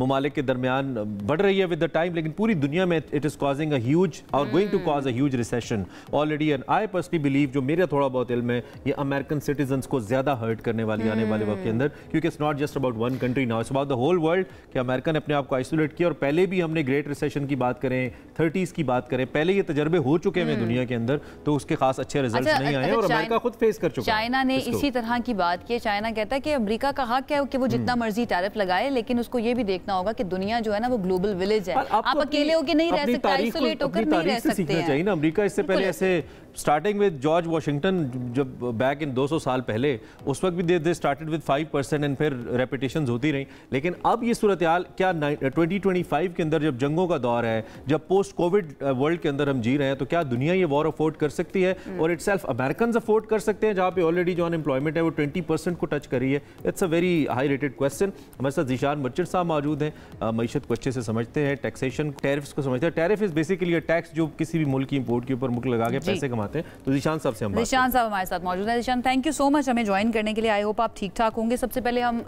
वैसे तो 90 डेज का रिलीफ दे दिया है, एक बीच में पॉज आ गया है, अमेरिका ने कह दिया, लेकिन चाइना के ऊपर उन्होंने कहा है कि नहीं भाई चाइना के ऊपर टैरिफ पूरा ही लगेगा, लेकिन कुछ एग्जेम्पशंस दी हैं टेक्नोलॉजी के ऊपर, स्मार्टफोन्स हो गए, लैपटॉप्स हो गए, इन चीज़ों के ऊपर। चाइना फिर भी कह रहा है कि भाई अपनी गलती को सुधार लें। तो आपको लगता है कि सुधरने की तरफ जा रहा है ये मामला या नहीं जा रहा? बिस्मिल्लाहिर्रहमानिर्रहीम। जी, thank you very much for having मी।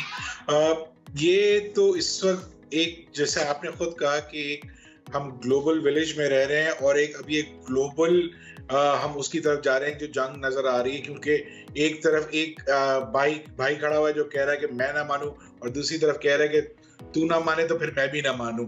और फिर ये दोनों ने एक दूसरे के ऊपर जो ड्यूटीज और टैरिफ्स लगा दी हैं, इसका इम्पैक्ट ये होने वाला है कि यकीनन दोनों कंट्रीज में स्लो डाउन आ सकता है, दोनों कंट्रीज में महंगाई आ सकती है। और अगर अमेरिका और चाइना जो है वो सुस्त रवि का या उनकी मईशत को हिट लगता है, तो इसका मतलब है पूरी दुनिया को हिट लगेगा।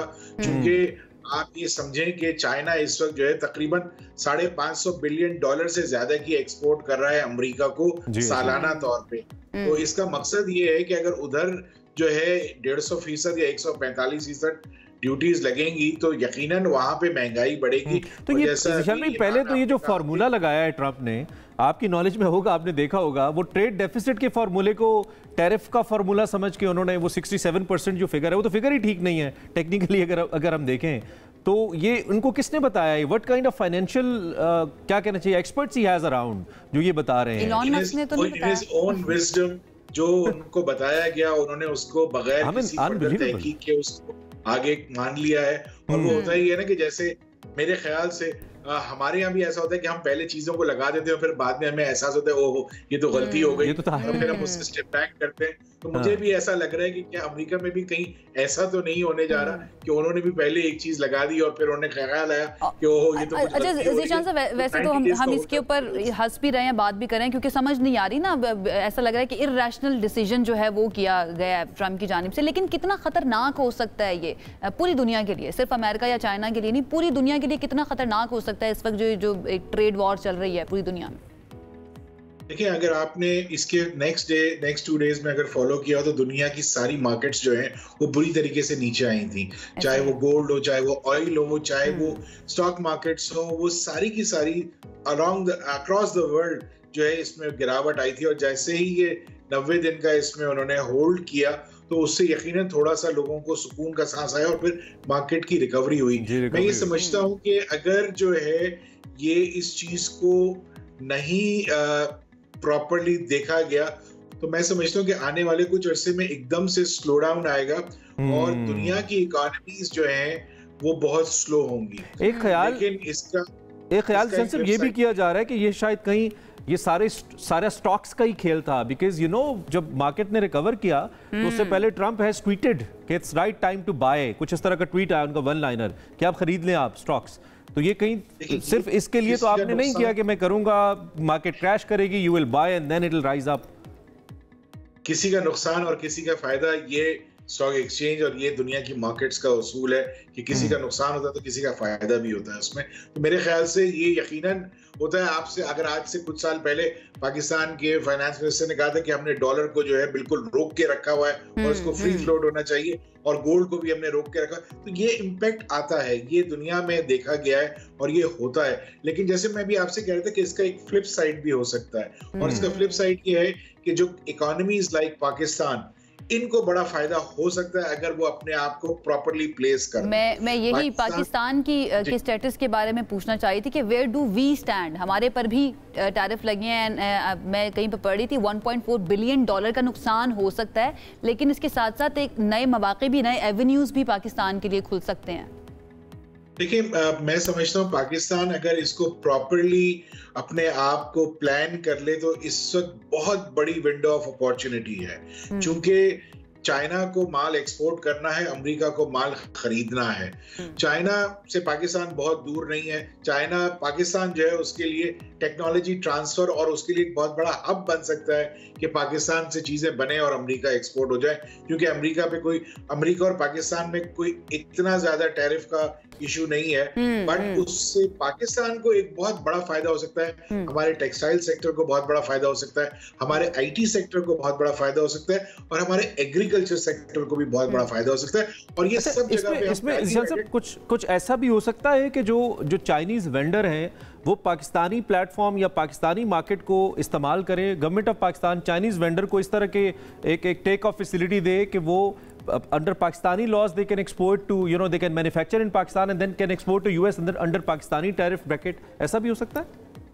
यकीनन यही जो मैं आपको टेक्नोलॉजी ट्रांसफर और इससे फायदा उठाने की बात कर रहा हूँ, तो हो ये सकता है कि पाकिस्तान में जो है वो प्रोजेक्ट्स लगे और पाकिस्तान में चाइनीज आके काम करें और यहाँ से मेड इन पाकिस्तान के तौर पे वो चीजें एक्सपोर्ट हो।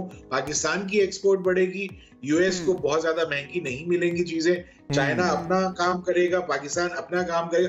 Pakistan can act as a mediator between these two countries and facilitator between these two countries. और पाकिस्तान के लिए तो बहुत ही ज्यादा मैं समझता हूँ कि फायदा हो सकता है, प्रोवाइडेड हम अपना इंफ्रास्ट्रक्चर कर लें, प्रोवाइडेड हम अपना यहाँ का जो बॉटलनेक्स हैं जो आईटी सेक्टर में उसको ठीक कर लें, प्रोवाइडेड हम ठीक है। मतलब मौके से फायदा उठाया जा सकता है अगर ठीक तरीके से मैनेज किया जाए। ठीक है। अच्छा ज़ीशान साहब, जो पाकिस्तान ने जो ये फैसला किया है कि जवाबी टैरिफ नहीं लगाएंगे अमेरिका के ऊपर, क्या हम उस पोजीशन में नहीं है कि जवाबी टैरिफ ना लगाएं, या फिर इस वक्त बनता नहीं है हमारा कोई टैरिफ लगाना? हालांकि हमें नुकसान होगा, ये जो नए टैरिफ लगाए हैं 1 अरब 40 करोड़ का नुकसान होगा, लेकिन हम जवाबी टैरिफ नहीं लगा रहे। इसको आप कैसे देख रहे हैं?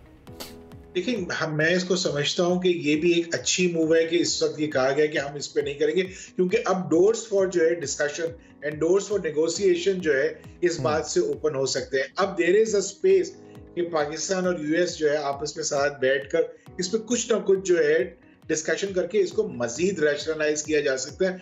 मैं ये समझता हूं कि इस वक्त पाकिस्तान के लिए अगर आप ओवरऑल देखें सिनेरियो, तो इस वक्त जो है वो ऑयल अपने लोएस्ट साइकिल की तरफ है कुछ अरसे के, और इसी तरीके से जो है पाकिस्तान की इंपोर्ट्स पे जो है तकरीबन $4 बिलियन का फर्क पड़ता है सिर्फ इस ऑयल के इंपोर्ट प्राइस कम होने से। तो हमारे पास जो है हमारा जो बैलेंस ऑफ पेमेंट है उसको फायदा होगा। और मैं ये समझता हूँ कि इंटरेस्ट रेट्स जो नीचे हो रहे हैं फायदा हो रहा है। One quick question, I remember when we used to talk about economy 4-5 साल पहले डिफरेंट शोज के अंदर, आपके साथ भी इनफैक्ट ऑल्टरनेटिव मार्केट्स की हम अक्सर बात करें। 2017-18 के अंदर ये बड़ा, जब हम CPEC को डिस्कस करते थे कि पाकिस्तानी वेंडर्स को या मैन्युफैक्चरर्स को ऑल्टरनेटिव मार्केट्स को भी देखना चाहिए। It's not just about state. India के अंदर अगर अंबानी पूरी दुनिया में बिजनेस कर रहा है तो उसको स्टेट ने नहीं बताया कि उसने किन किन शोबों में जाना है, उसकी अपना भी एक विजन है। हमारा जो मैन्युफैक्चरर है, आई बिलीव एक कन्वेंशनल माइंडसेट के साथ 4 चीज़ों में डील करता है। कपड़ा बेच दिया, चावल बेच दिए। IT की तरफ हमने नहीं देखा किसी बड़े बिजनेस हब ने को बड़ा IT हब बनाया हो। तो क्विकली आप इस पे बताइए कि ऑल्टरनेटिव मार्केट्स या ऑल्टरनेटिव डिपार्टमेंट्स शोबों की तरफ हमारे बिजनेस के लोगों ने कितनी तवज्जो देनी होगी, उनके लिए कितना जरूरी है। क्विकली जरा आंसर कर दीजिए, लाइव अपडेट पे जाना है। It's all about value addition now, it's all about value addition. हर एक सेक्टर को वैल्यू एडिशन करना पड़ेगा, अपने रिसोर्स को ट्रेन करना पड़ेगा और हमें फ्यूचरिस्टिक अप्रोच रखनी पड़ेगी। हम ये पास्ट में कि हम रॉ मटेरियल्स एक्सपोर्ट करें, उस पे हमारा ठीक है, फ्यूचरिस्टिक अप्रोच के साथ हमें आगे बढ़ना पड़ेगा। बहुत शुक्रिया प्रोग्राम में वक्त देने के लिए। इसके साथ ही आज के प्रोग्राम का वक्त हुआ चाहता है खत्म। इंशाल्लाह आपसे दोबारा मुलाकात करेंगे। अपना बहुत ख्याल रखिए। अल्लाह हाफिज।